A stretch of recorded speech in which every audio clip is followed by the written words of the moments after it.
वालेकुम वालेकुम अस्सलाम। अस्सलाम। सर कैसे हैं? अल्हम्दुलिल्लाह, अल्लाह का शुक्र। बचा लोगों के हाल चाल है? वालेकुम सलाम सर जी। अल्हम्दुलिल्लाह सर ठीक ठाक। अल्हम्दुलिल्लाह सर, कुछ सुनाए ठीक ठाक। आप अ, ठीक है?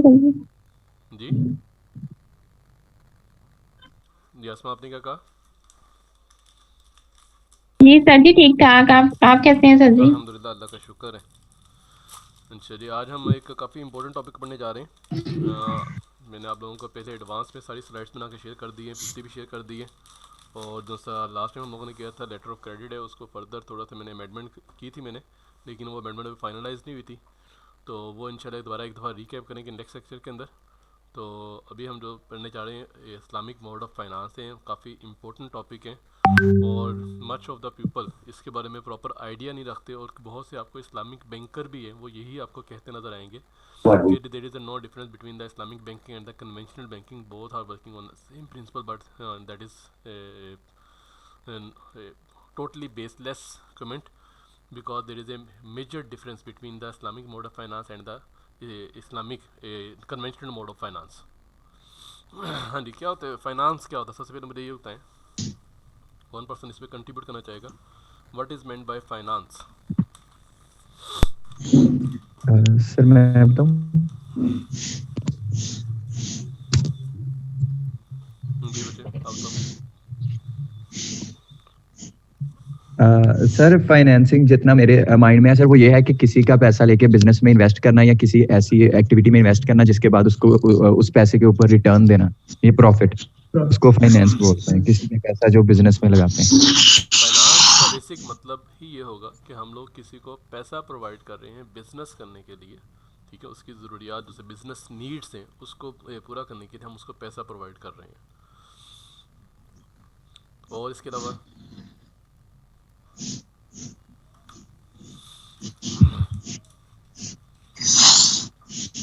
हाँ जी, खुरम वलायत,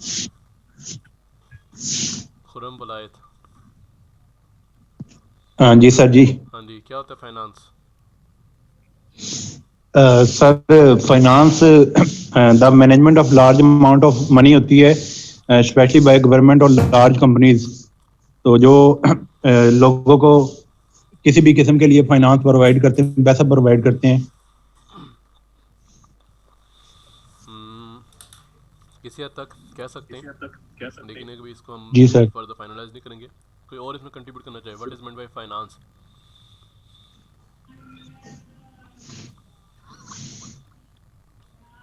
हाँ जी, शादी, आप कुछ कंट्रीब्यूट करेंगे इसमें? सर, इसको फाइनेंस को हम डेट भी कह सकते हैं कि डेट दे रहे हैं किसी को। किसी को कर्जा दे रहे हैं, हो सकता है, इसे कहा जा सकता है। जी सर शाजिया। बिजनेस में तो फाइनेंसिंग की दो ही टाइपें होती हैं ना, एक इक्विटी और एक डेट फाइनेंसिंग। हाँ जी, उसमें दो टाइप होती है। तो बेसिकली अगर हम देखा जाए, फाइनेंस का मतलब पैसा होता है और पैसे का लेन देन होता है, ठीक है। अब वो आया इक्विटी की मद में जा रहा है या वो डेट की मद में जा रहा है, लेकिन है तो पैसा ही ना। अब इस्लामिक फाइनेंस को अगर हम डिफ़ाइन करें, तो इस्लामिक फाइनेंस को हम ऐसे कहेंगे कि कि जो इस शरिया के रूल, जो इस्लामिक लॉज है उसको कंप्लाई करता है, ऐसी एक्टिविटी, ऐसी फाइनेंसिंग एक्टिविटी जो इस्लामिक लॉज के अंडर हो, अकॉर्डिंगली हो, वो हमारे लिए क्या कहलाएगी? वो हमारे लिए इस्लामिक फाइनेंस कहलाएगा। इस्लामिक ठीक है, फाइनेंसिंग। तो यहाँ मैंने ये चीज़ डिफाइन की है। Islamic finance is an activity of financing, is a type of financing activity that must comply with the sharia, यानी कि इस्लामिक लॉज को फॉलो करेंगे। अब इस्लामिक लॉज में बेसिक कॉन्सेप्ट क्या होता है? इस्लामिक लॉज आपको चंद एक चीज़ों को हराम करार देता है, इसको प्रोहिबिटेड होती है, इस्लाम के अंदर प्रोहिबिटेड होती है उसको। वो जस्ट लाइक आप बिजनेस ऑफ वाइन, अगर आप शराब का बिजनेस करते हैं, आप किसी किस्म के नशे का बिजनेस करते हैं, आप कोई हराम प्रोडक्ट्स है उनका बिजनेस करते हो, ठीक है। मसलन आप पिग के गोश्त का बिजनेस करते हो, तो पिग का गोश्त है या उसको पालना या उसका ट्रेडिंग करना, दैट इज़ हराम इन द इस्लाम। तो इस्लामिक शरिया या इस्लामिक लॉज से मुराद ये है कि हमने ऐसी जो पैसा है अपना वो ऐसी एक्टिविटीज़ में इंगेज करना है जहाँ पे क्या हो, इस्लामिक लॉज की वायलेशन ना हो रही हो, according to the Islamic laws हो। ठीक है, तो अब यहाँ पे आपके पास अगर हम कॉन्सेप्ट देखा जाए तो इस्लामिक फाइनेंस इतना ही पुराना कॉन्सेप्ट है जितना इस्लाम इट्सेल्फ है। इस्लाम से पहले भी तजारत होती थी, इस्लाम से पहले भी लेन देन होता था, और जब इस्लाम आया तो इस्लाम आने के बाद उसको rules and regulation according to the Islam हो गए।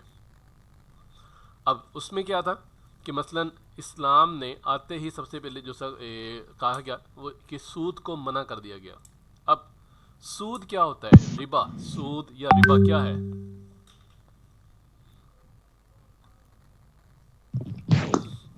सर सूद बेसिकली पैसे जो हम प्रीवियसली सुनते हैं वो तो यही बोलते होते थे कि पैसे के ऊपर पैसा बनाना, उसको सूद बोलते हैं।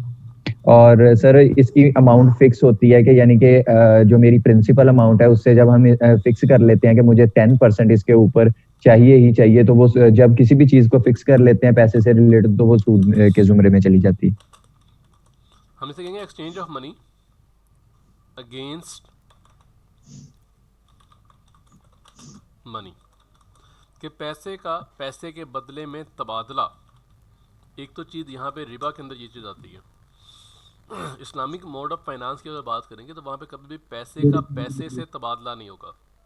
मतलब अगर हम कन्वेंशनल बैंक में जाते हैं, लोन लेने के लिए जाते हैं, तो वो हमें कहते हैं हम आपको 1 लाख रुपया कर्जा देंगे और 1 लाख के बदले में आपसे 1 साल बाद हम 1,20,000 रुपया वापस लेंगे। तो वो बेसिकली क्या कर रहे हैं, पैसे का पैसे से तबादला कर रहे हैं। तो एक पॉइंट तो ये था कि रिबा के अंदर एक्सचेंज ऑफ मनी है अगेंस्ट मनी, तो वो चीज़ मना है। हाँ, अगर यही चीज़ आप एक्सचेंज ऑफ कमोडिटी हो, exchange of commodity against money हो, तो वो चीज़ हो सकती है। मसलन अब बैंक अगर मुझे एक प्रोडक्ट परचेज करके देता है, मसलन वो फॉर एग्जांपल मैं बाइक परचेज करना चाहता हूँ, अब मार्केट से वो बाइक मुझे मिल रही है 130,000 की, और बैंक वो मार्केट से परचेज करता है और परचेज करने के बाद मुझे वो 150 के देता है और कहता है कि ठीक है जी आप 1 साल में पेमेंट कर दें मुझे, तो दैट इज़ अलाउेबल। लेकिन अगर वो कह रही आप मुझसे 1 लाख रुपया 1,30,000 ले लें और 1 साल बाद मुझे 1,50,000 वापस कर दें, तो ये की चीज़ क्या है, मना है। हाँ जी, सेकंड एलिमेंट क्या होगा रिबा का? सेकंड एलिमेंट क्या होगा? एक तो हमने कहा exchange of money against money, एक पॉइंट हो गया। सेकंड पॉइंट क्या होगा इसका? Sir increase, addition. Sir fix amount, इसमें इंक्रीज और एडिशन रिटर्न होता है, फिक्स रिटर्न। एक चीज फिक्स रिटर्न होता है, पहले से प्री डिसाइडेड होता है, ठीक है। और सेकेंडली क्या होता है कि आप exchange of money with against money के साथ क्या है, विद इंक्रीज, विद इंक्रीमेंट। जब मैंने कहा exchange of money with money against with increment जो सा है वो आपके पास आ रहेगा पहले पॉइंट में। दूसरा उसका फिक्स रिटर्न है। अब यहाँ पे क्या है कि मैं आपसे ये डिसाइड कर रहा हूँ कि भाई आपने मुझे इतना रिटर्न देना है, ठीक है। और यूजली आज के दौर के अंदर ये जो फिक्स रिटर्न है वो परसेंटेज में डिसाइड किया जाता है, ठीक है, कि you are going to pay me back 10% of the principal amount.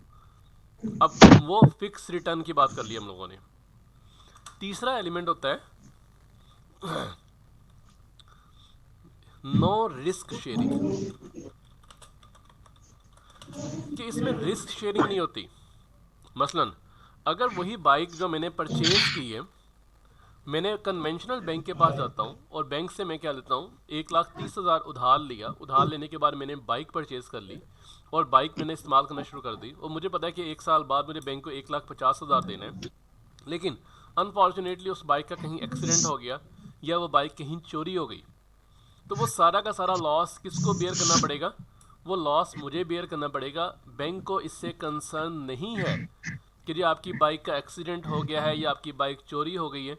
वो क्या कहे भाई मुझे आपने 1,50,000 वापस करना है। तो यहाँ पे क्या है, नो रिस्क शेयरिंग है। तो ये एक और एलिमेंट आता है, जो चौथा एलिमेंट जो रिबा के अंदर आता है, कि इसके अंदर रिस्क शेयरिंग नहीं होती। जो ऑल रिस्क है वो बेयर बाय कौन होता है? वो जो सा बोरवर होता है वो रिस्क बेयर करता Sir, है। I'm sorry, sir. Could you elaborate with another example? Yes I can do that, but थोड़ा सा हम इसको आगे जाएंगे, फिर उसका फर्दर आपको one by one example elaborate करता जाऊंगा। सर जी ये थोड़ी सी एक्सप्लेन कर दें कि ये बात है कि ना ये चाहे कान इधर से पकड़ लें उधर से, मतलब कि वो रिबा उस शक्ल में आ जाता है और इंटरेस्ट इस शक्ल में आ जाता है। नहीं नहीं, यहाँ पे ये चीज़ नहीं है। देखो, अगर आप इस्लामिक मोड ऑफ फाइनेंस में जाओगे तो अगर आपने वो बाइक ली है तो वो रेंटल बेस होता है। वो क्या होता है? रेंटल बेस होता है। रेंटल आप बेस रेंट पे करते हो। इन दैट केस बिल्कुल। अगर वो बाइक चोरी हो जाती है तो आपने उसका इस्तेमाल ख़त्म हो गया, अब आपको रेंट पे नहीं करना। हाँ जी लेकिन वो जो सा बाइक है उसका लॉस है वो कौन बेयर करेगा? बैंक बेयर करेगा। इन द कन्वेंशनल बैंकिंग सही। सिस्टम वो जो लॉस है you are going to bear that loss. आपका बैंक उसके ऊपर मुनाफा ले रहा है, आपसे 1,30,000 के बदले में 20,000 मुनाफिट लेता है और आपको क्या कह रहा है कि आपने 1,50,000 देना है, लेकिन वो प्रॉफिट तो शेयर कर रहा है लेकिन आपके साथ रिस्क शेयर नहीं कर रहा, उस प्रोडक्ट के मुतालिक रिस्क शेयर नहीं कर रहा। लेकिन इस्लामिक मोड ऑफ फाइनेंस के अंदर जब जाएंगे तो वो रिस्क कौन बेयर करेगा? बैंकर बेयर करेगा। अगर गाड़ी चोरी हो जाती है तो वो लॉस किसका होगा? वो बैंकर का लॉस होगा। आफ्टर दैट आपको वो ना तो कोई इंस्टॉलमेंट पे करनी है ना कुछ और पे करना है, वो सारा का सारा लॉस किसका होगा? बैंकर का होगा। तो यहाँ पे जब तो सर ये इस्लामिक ट्रांजैक्शन अभी भी इस्लामी बैंकिंग में होती है इस तरह हाँ की? जी ऐसी होती है, सेम इसी इन्हीं सर प्रिंसिपल्स पे होती पाकिस्तान है। में होती है ये प्रैक्टिस? भाई तो सर पाकिस्तान में भी इसमें होती बैंक है। को क्या मतलब कोई बेनिफिट मिलता है? जैसे सर अगर कोई बंदा बाइक लेता है या वो गाड़ी लेता है तो अगर वो उसकी खुद की इंटेंशन ही है कि उसको डैमेजेस करनी है या चोरी करवा देता है बाइक, तो वो तो फिर बैंक को सरासर लॉस हुआ इसमें सारा देखो यहाँ पे हम इसको रिबा में। बैंक किस तरह से अपने आप को सेव करता है हम इसको बाद में डिस्कस करेंगे। अभी हम जस्ट एलिमेंट्स की सही हो बात गया। करें कि रिबा के अंदर कौन कौन सा एलिमेंट आ रहा है। तो हमने कहा exchange of money with increment है, और जो इंक्रीमेंट है वो फिक्स रिटर्न होता है और usually in term of percentage होता है। और रिबा के अंदर ओके हो गया सर। नो रिस्क शेयरिंग है, ठीक है। और सेकेंडली आखिरी चीज होती है विदाउट एफर्ट। विदाउट एफर्ट कि इसके अंदर आके जैसा इन्वेस्टर है उसकी एफर्ट ना होने के बराबर होती है। उसे पता है कि भाई गाड़ी चोरी हो जाए कुछ हो जाए उसको कंसर्न नहीं है, उसको पैसे मिलने हैं, ठीक है। तो रिबा के अंदर ये 3 से 4 एलिमेंट आते हैं जिसकी वजह से क्या होता है, रिबा को इस्लाम में प्रोहिबिटेड किया गया। दूसरी चीज़, इस्लाम में रिबा को हराम करार देने की वजह वो ये थी कि इस्लाम यकीन रखता है भाईचारे पे। इस्लाम दूसरों की मदद करने के ऊपर यकीन रखता है। हम अगर फॉर एग्जांपल मेरा कोई भाई मुश्किल के अंदर है तो मैं उसको विद द हेल्प उसको पैसा उधार दे के मैं उसकी मदद करता हूँ। लेकिन अगर इस्लाम के अंदर रिबा के कॉन्सेप्ट के अंदर जिस तरह जूश के अंदर या आपके बाद दूसरों ने अपने आप को वहाँ पे भी जो सा सूद है वो हलाल नहीं है। अगर हम ईसाइयत में बात करें, अगर हम यहूदियत में बात करें तो वहाँ पे भी जो सा सूद है वो हराम है, ठीक है। सिर्फ एक हिंदू मज़हब ऐसा है जो जिसके मज़हब के अंदर क्या है, सूद हलाल है, ठीक है। बाकी जितने भी आसमानी मज़ाहिब है, जो आसमानी किताबें हैं या जितने भी मज़ाहिब हैं जो इस्लाम से पहले थे, तो उन सब में जो से सूद है वो हराम है। क्योंकि नबी पाक की एक हदीस मुबारक है कि अगर आप तौरात, बाइबल या अंजीर वगैरह पढ़ रहे हो तो उसमें कोई ऐसा रूल देखो जो इस्लाम के रूल के मुनाफी हो तो वो सही नहीं है, वो मॉडिफिकेशन है। क्योंकि रब सोने ने जो भी कानून बनाए वो एज इट इज़ चलते जा रहे हैं, लेकिन वो जो जितने मज़ाहिब थे वो मुकम्मल नहीं थे। इस्लाम एक मुकम्मल दीन है, तो उसमें कहीं भी ऐसा नहीं है कि एक चीज़ जो ईसाइयत के अंदर हलाल की गई हो यहाँ पे हराम कर दी गई हो, ठीक है। तो लेकिन उनने उसमें मॉडिफिकेशन करके उसको हलाल कर लिया, तो वहाँ पे कॉन्सेप्ट फिर आपका मदद वाला कॉन्सेप्ट, जो भाईचारे वाला कॉन्सेप्ट है वो ख़त्म हो जाता है। फिर मैं आपकी, अगर आपकी ज़रूरत है, मेरे पास पैसा मौजूद है तो मैं आपकी मदद करूँगा और क्या कहूँगा, भाई मुझे क्या दो, आप रिटर्न दो, मुझे क्या दो, फिक्स रिटर्न दो, आपने ये देना ही देना है। अगर आप बेशक प्रॉफिट में जाओ बेशक लॉस में जाओ, मुझे इससे कंसर्न नहीं है। तो इसके और भी बहुत सी वजूहात हैं, और एक और वजह ये हो सकती है कि अगर हम इस्लाम के अंदर या इसे अगर रिबा के कॉन्सेप्ट को हलाल करा दी जाए तो हम लोग डायरेक्शन लेस हो जाएंगे। हम लोग क्या करेंगे, हर चीज़ के अंदर जहाँ पे हमें रिटर्न मिल रहा होगा हम वहाँ पे क्या करेंगे, हम इन्वेस्टमेंट करने शुरू कर देंगे, और हमें नहीं ये होगा कि वो आया हलाल है कि हराम है। तो हम कोई पर्सन कोई गैर इस्लामी प्रोडक्ट फॉर एग्जांपल शराब का बिजनेस करता है, हम उसमें भी क्या कर देंगे, इन्वेस्टमेंट कर देंगे। मुझे पता है कि भाई मुझे तो पैसे मिल रहे हैं, मैं तो नहीं बिजनेस कर रहा, कोई और पर्सन बिजनेस कर रहा है। तो इसको मल्टीपल वजूहात थी जिसकी वजह से इस्लाम के अंदर रिबा को हराम करार दिया गया। Is it clear? Clear sir. तो यहाँ पे हम लोगों ने 4 एलिमेंट किए हैं। यहाँ पे और सर जी कमर्शियल बैंक्स में sir Riba, sir commercial bank Riba के इसके ऊपर चलते हैं रूल्स के ऊपर। हाँ, ये जो कमर्शियल बैंक है वो सारे रिबा के ऊपर चलते हैं। इसके ऊपर मुख्तलिफ कुरानी आयात मौजूद हैं, इसके अंदर मुख्तलिफ हदीस मौजूद हैं जिसमें इसको बहुत सख्त मना फरमाया गया है कि इवन के अल्लाह ताला ने कुरान जी में फरमाया है कि जो रिबा में का काम करता है उसने अल्लाह उसके रसूल से जंग की। ठीक है, और आपने नबी पाक ने कहा है कि उस शख्स पे लानत हो जो इस सूद लेता है, देता है या उसका हिसाब किताब रखता है। यानी कि तीनों कैटेगरीज हैं, लेने वाले पे भी, देने वाले पे भी, और इसका हिसाब किताब रखने वाले पे भी। तो मींस के सर कमर्शियल बैंक की जॉब ये सब की सब हराम कैटेगरी में फॉलो हो रही है। हाँ, ये सब की सब प्रोहिबिटेड में जाती है, हराम में जाती है। अब हराम के ना बहुत ज़्यादा एक्सट्रीम लफ्ज़ होगा, हराम कहना बहुत ज़्यादा एक्सट्रीम लफ्ज़ होगा, क्योंकि मैं बहुत बड़ा आलम नहीं कि मैं इसके बारे में बहुत ज़्यादा क्लैरिफिकेशन दे सकूं, लेकिन अवॉइड करना चाहिए, इससे बचना चाहिए, कोशिश करनी चाहिए कि इससे बचा जाए। अगर आपके पास कोई अल्टरनेटिव मींस मौजूद है तो आपको उसकी तरफ फोकस करना चाहिए रादर देन कि आप कमर्शियल बैंक में जॉब को प्रेफरेंस दें। लेकिन अगर हम पाकिस्तान के करंट इन्वायरमेंट पर बात करें तो पाकिस्तान का जो करंट इन्वायरमेंट है उसके अंदर आप अगर अकाउंट्स का काम कर रहे हैं, मसलन आप सारे एमकॉम कर रहे हैं, तो you are going to be banker, you are going to handle the accounts of any company. तो पाकिस्तान के अंदर मोर देन 80 to 90% जो बिजनेसेस हैं वो बैंक के साथ डील कर रहे हैं, और वो बैंक से लोन लेते भी हैं। तो इनडायरेक्टली आपको कहीं ना कहीं बीच में वहाँ पे इन्वॉल्व होना पड़ जाता है। लेकिन आपको एक बेटर अपॉर्चुनिटी की तलाश में रहना चाहिए कि जी आपको कहीं ऐसा मौका मिले कि यहाँ पे आपको 4 पैसे कम मिल रहे हों लेकिन आप उस इंटरेस्ट फ्री सिस्टम में चल जाओ, तो आपको सिर्फ मूव करना चाहिए। ठीक है, तो मैं इसको हराम नहीं कह रहा, लेकिन क्योंकि मैं बहुत बड़ा आलम नहीं हूँ तो मैं इसके ऊपर फतवा दे सकूँ या कुछ कह सकूँ, लेकिन कोशिश करनी चाहिए, इससे बचना चाहिए। तो हमारे पास पॉइंट है। लेकिन सर जी सर एक क्वेश्चन बहुत ही पुराना, मतलब कि काफ़ी सालों से लोगों के ज़हन में आता था कि जो हम अपने मोबाइल सिम्स पे एडवांस लेते हैं, जी एक छोटी सा एग्जांपल लेते हैं हम, तो हर किसी का अपना अपना एक नज़रिया है इसके बारे में कि ये भी हराम है, कोई कहते हैं ये नहीं हराम। तो आप इसके बारे में मतलब क्या बताइए। देखो, इसके ऊपर मेरी नज़र से एक फतवा गुजरा था। मुझे बताओ कि आप वहाँ से कितना उधार लेते हो आप? फॉर एग्जाम्पल आप यूफोन यूज़ करते हो या आप टेलीनॉर यूज़ करते हो, ठीक है, तो आप वहाँ पे जो एडवांस लेते हो वो अप्रॉक्सीमेटली मेरे ख्याल से 5 to 10 रुपीज़ या 30 रुपीज़ तक का एडवांस होता है, ऐसे ही है सर? जैज वाले हाँ 15 रुपीज एडवांस देते हैं और जब डिडक्ट करते हैं तो I think 18 and something rupees वो डिडक्ट 18 एंड समथिंग है। अब मुझे बताओ कि अगर आपने आज उधार लिया और 2 दिन बाद रिटर्न किया तब आपको कितना देना पड़ रहा है, या अगर आपने आज उधार लिया और 2 साल बाद रिटर्न कर रहे हो तब कितना देना पड़ रहा है? वही सर फिक्स अमाउंट शो होगी, फिक्स अमाउंट शो हो रही है, सर ठीक है। अब वो जो से फिक्स अमाउंट शो हो रही है वो क्या है, वो कहा जाता है कि सर्विस चार्जेस है, जो जी सर यही सुनने में आपका जो सा कंपनी क्लेम करती है, वो कहते हैं जी हमारे सर्विस चार्जेस हैं। उन्होंने कहीं भी उसको इंटरेस्ट का नाम नहीं दिया, नहीं दिया। ठीक है। तो अब उसको इंटरेस्ट कहना, क्योंकि उसके अंदर बहुत ज़्यादा इंक्रीमेंट नहीं आ रहा, उसके अंदर इंक्रीमेंट नहीं आ रहा, ठीक है।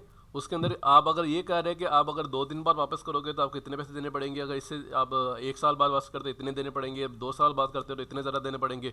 तो यहाँ पे ये कॉन्सेप्ट भी हम इसको इंटरेस्ट के साथ मैच कर सकते हैं, लेकिन वहाँ पे जो सा मेन एलिमेंट क्या आ रहा है कि आपको 1 दिन बाद वापस करो, 2 दिन बाद वापस करो, 2 साल बाद करो, 5 साल बाद करो, आपको सेम अमाउंट रिटर्न करनी पड़ रही है।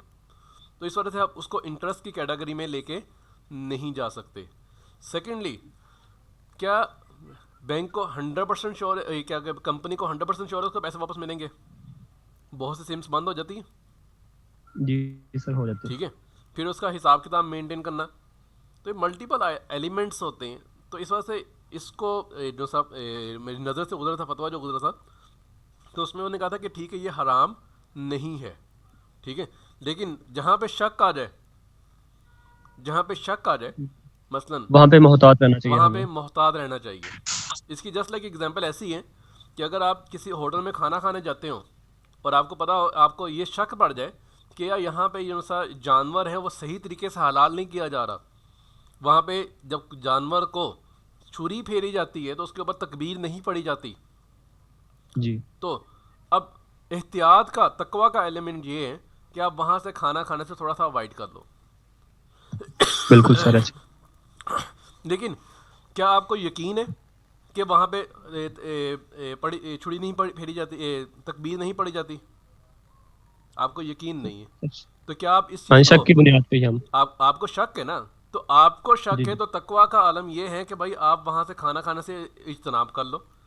लेकिन बिल्कुल सर। तकवा का एलिमेंट ये भी है कि आप उसको फिर तशहीर नहीं कर सकते उस शक को, कि आपको शक बिल्कुल था, सर। आपने खाना खाना छोड़ दिया, लेकिन आप 10 बंदों को ये नहीं कहोगे भाई यहाँ से खाना ना खाया करो।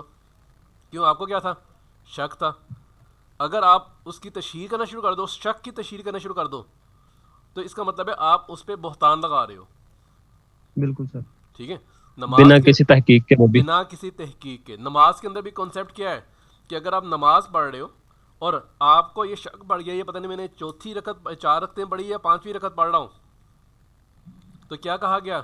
क्या कहा गया कि तो गालिब गुमान की तरफ का, जिस तरफ आपको गालिब गुमान है उस तरफ जिस वो तरफ ही आप गालिब करेंगे। गुमान है।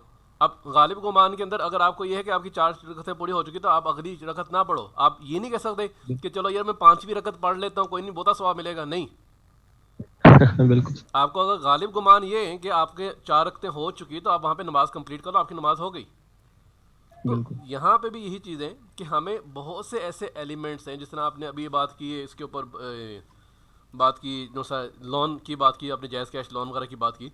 इसी तरह पिछले दिनों मेरे जहन से, मेरी नज़रों से एक गुजरा था कि अगर आप वहाँ पे जायज़ कैश के अंदर या आप इजी पैसा के अंदर इतने पैसे रखोगे, आपको इतने फ्री मिनट्स मिलेंगे। जी सर, मिलते हैं। तो अब बाज़ उलमाए कराम के नज़दीक वो भी चीज़ क्या है, उससे इज्तनाब करने को कहा गया है कि उससे इज्तनाब करो। ठीक है, ठीक। तो ये अपना अपना थैंक तकवा का लेवल है। तो हम बहुत ज़्यादा एक्सट्रीमिस्ट नहीं हो सकते कि हम डायरेक्टली उस पर फतवा दे दें कि भाई तू हराम है, ये हराम है, तो तू गलत काम कर रहा है। तो तकवा का एलिमेंट ये नहीं, तकवा का एलिमेंट सिर्फ अपने तक है कि अगर मुझे शक है तो मैं उससे इज्तनाब करूँ। बिल्कुल। तो ये डिस्कशन हमारी और ट्रैक पे जाने शुरू हो गई है। तो हम इसको अभी एक तो आपके अटेंडेंस में मार्क कर लूँ पहले सबसे।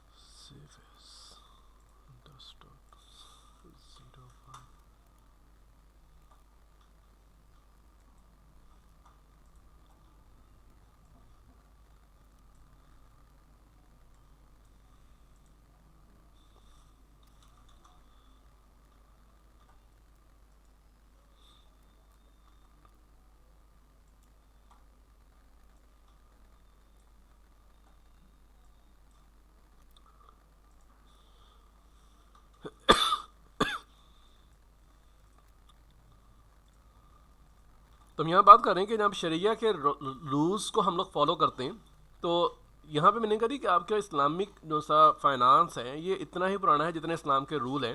लेकिन अगर हम इसको देखा जाए कि इसको ऑर्गेनाइजेशन की जो शक्ल दी गई है, प्रॉपर बैंकिंग सिस्टम में कन्वर्ट जो किया गया है, इंडिविजुअल लेवल के ऊपर तो फाइनेंसिंग चल रही थी, हम अपने एक दूसरे भाइयों की मदद करते थे, लोन वगैरह प्रोवाइड करते थे। लेकिन अगर कुछ ऑर्गेनाइजेशनल स्ट्रक्चर देखा जाए तो हमें से 20वीं सेंचुरी के अंदर हमने इसको एक बैंकिंग की शक्ल दे दी, एक ऑर्गेनाइजेशनल शक्ल दे दी इसको हम लोगों ने। और इसकी जो ग्रोथ हो रही है वो अप्रॉक्सीमेटली 15 to 25% पर ईयर के लिहाज से ग्रोथ हो रही है। और इस वक्त दुनिया में जो सर टोटल बैंकिंग सेक्टर का $2 ट्रिलियन इसका हजम हो चुका है। और बहुत से गैर जो सा मुस्लिम कंट्रीज़ हैं वहाँ पे भी जो सा इस्लामिक मोड ऑफ फाइनेंस है या उसकी टर्म्स एंड कंडीशन है वो बहुत ज़्यादा पॉपुलर होती जा रही है। और बहुत से बैंक जो सा है वो इस चीज़ को ऑप्ट कर रहे हैं। Is it clear? तो अब क्लियर सर। यहाँ पे हम लोगों ने बात कहा कि main difference between the conventional finance and the Islamic finance is that the sum of the practices and the principles that are used in the conventional finance are strictly prohibited under Sharia law. ठीक है।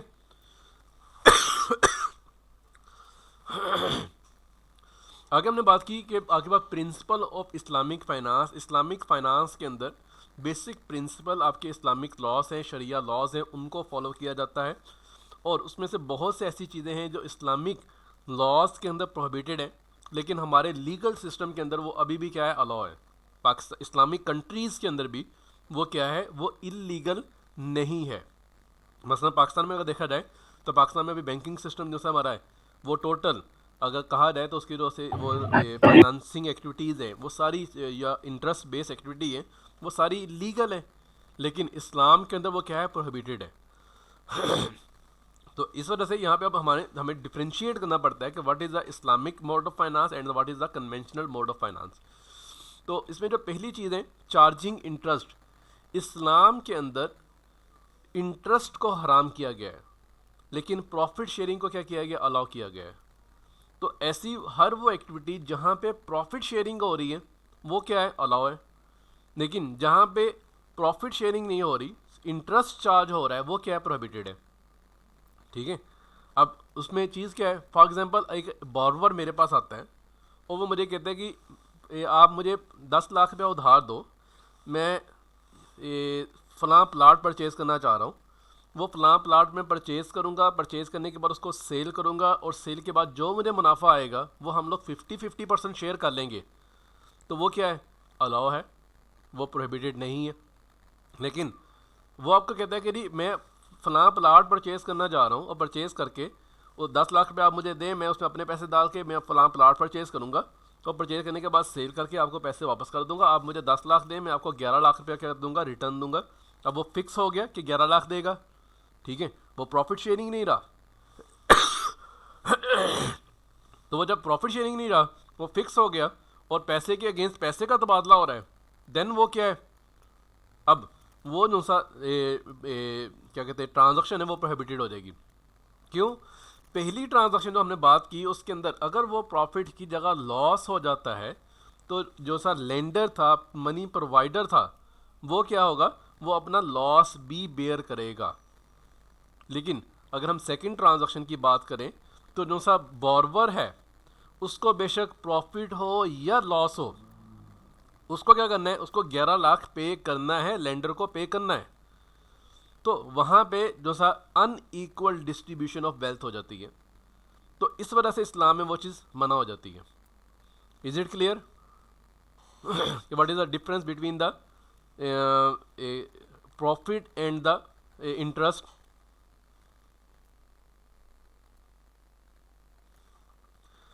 हाँ जी, second हमारे पास बात है investing in business involve in prohibited activities. कि Islamic mode of finance के अंदर आप ऐसे बिजनेस के अंदर इन्वेस्ट नहीं कर सकते जो इस्लाम में मना हो। ठीक है। अब इस्लाम के अंदर अल्कोहल, उसकी प्रोड्यूसिंग, उसकी सेलिंग, उसकी ट्रेडिंग, ईच एंड एवरीथिंग वो क्या है, मना है। इवन के आप कोई फॉर एग्जांपल कोई कोल्ड स्टोरेज है और वहाँ पे अल्कोहल स्टोर की जाती है, ठीक है, देन आप उस बिजनेस के अंदर इन्वेस्टमेंट नहीं कर सकते। तो इस्लामिक मॉडल ऑफ फाइनेंस के अंदर जब भी हम बात करेंगे तो हम कहेंगे कि भाई आप ऐसी एक्टिविटी में बिजनेस कर सकते हो जो इस्लाम में क्या है, मना नहीं है। मसलन यहाँ पर उसने कहा जी पोर्क, आपका पिग का जो सा उसकी उसकी परवरिश करना, उसका फार्मिंग करना, उसका गोश्त प्रोसेसिंग करना, उसको सेल आउट करना, वो मना है। तो आप उस बिज़नेस के अंदर पैसा इन्वेस्ट नहीं कर सकते। कोई भी इस्लामिक बैंक आपको उस एक्टिविटी के लिए लोन प्रोवाइड नहीं करेगा, ठीक है। तो पहला हम लोगों ने कहा कि आपके पास चार्जिंग ऑफ इंटरेस्ट है, ठीक है, पेइंग का चार्जिंग ऑफ इंटरेस्ट ये मना है। सेकंड उसने कहा investing in the business involve in the prohibited activities, ये चीज़ मना है। थर्ड प्रिंसिपल आया था आपके पास स्पेकुलेशन, जिसे कहते हैं मेसिर भी कहते हैं, अरबी में अगर कहा जाए तो इसे मेसिर कहा जाता है। तो स्पेकुलेशन क्या होता है? कोई पर्सन डिफाइन करेगा? सर सट्टाबाजी, जुआ, गैम्बलिंग, ठीक है। जहाँ पे अगर हम कहा जाए कि हम लोग सिर्फ इंफॉर्मेशन की बेस पे, हमारे पास एक चीज़ की इंफॉर्मेशन है दूसरे के पास नहीं है, इसकी बेस पे हम क्या करेंगे, बेनिफिट लेंगे और दूसरे बंदे को, पर्सन को नुकसान होगा, तो इस किस्म की एक्टिविटी क्या है, वो इस्लाम में मना है। तो उसने कहा sharia strictly prohibited any form of speculation or the gambling which is called maisir, MEAI। तो वो चीज़ यहाँ पे इन्वॉल्व हो रही है कि वहाँ पे जो सा आपके पास ऐसी एक्टिविटी के लिए पैसा प्रोवाइड नहीं किया जाएगा।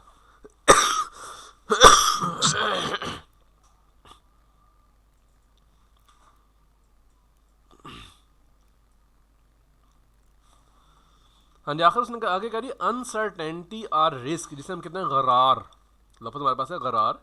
उसने कहा rules of Islamic bank, Islamic finance ban participation in the contract with the excessive risk or uncertainty. जहाँ पे बहुत ज़्यादा रिस्क होगा, अनसर्टेनिटी होगी, वहाँ पे इस्लामिक जो सा है उस किस्म का कॉन्ट्रैक्ट करने से मना फरमाता है, ठीक है। उनका term gharar measure the legitimacy of risk or uncertainty in investment, कि आप एक एक्सेप्टेबल लेवल तक का रिस्क ले सकते हैं, उससे अबव जो है वो आप रिस्क नहीं ले सकते। उन्हें gharar is observe with the derivative contract and the short selling which is prohibited in the Islam, क्या कहते हैं, इन द इस्लामिक फाइनेंस।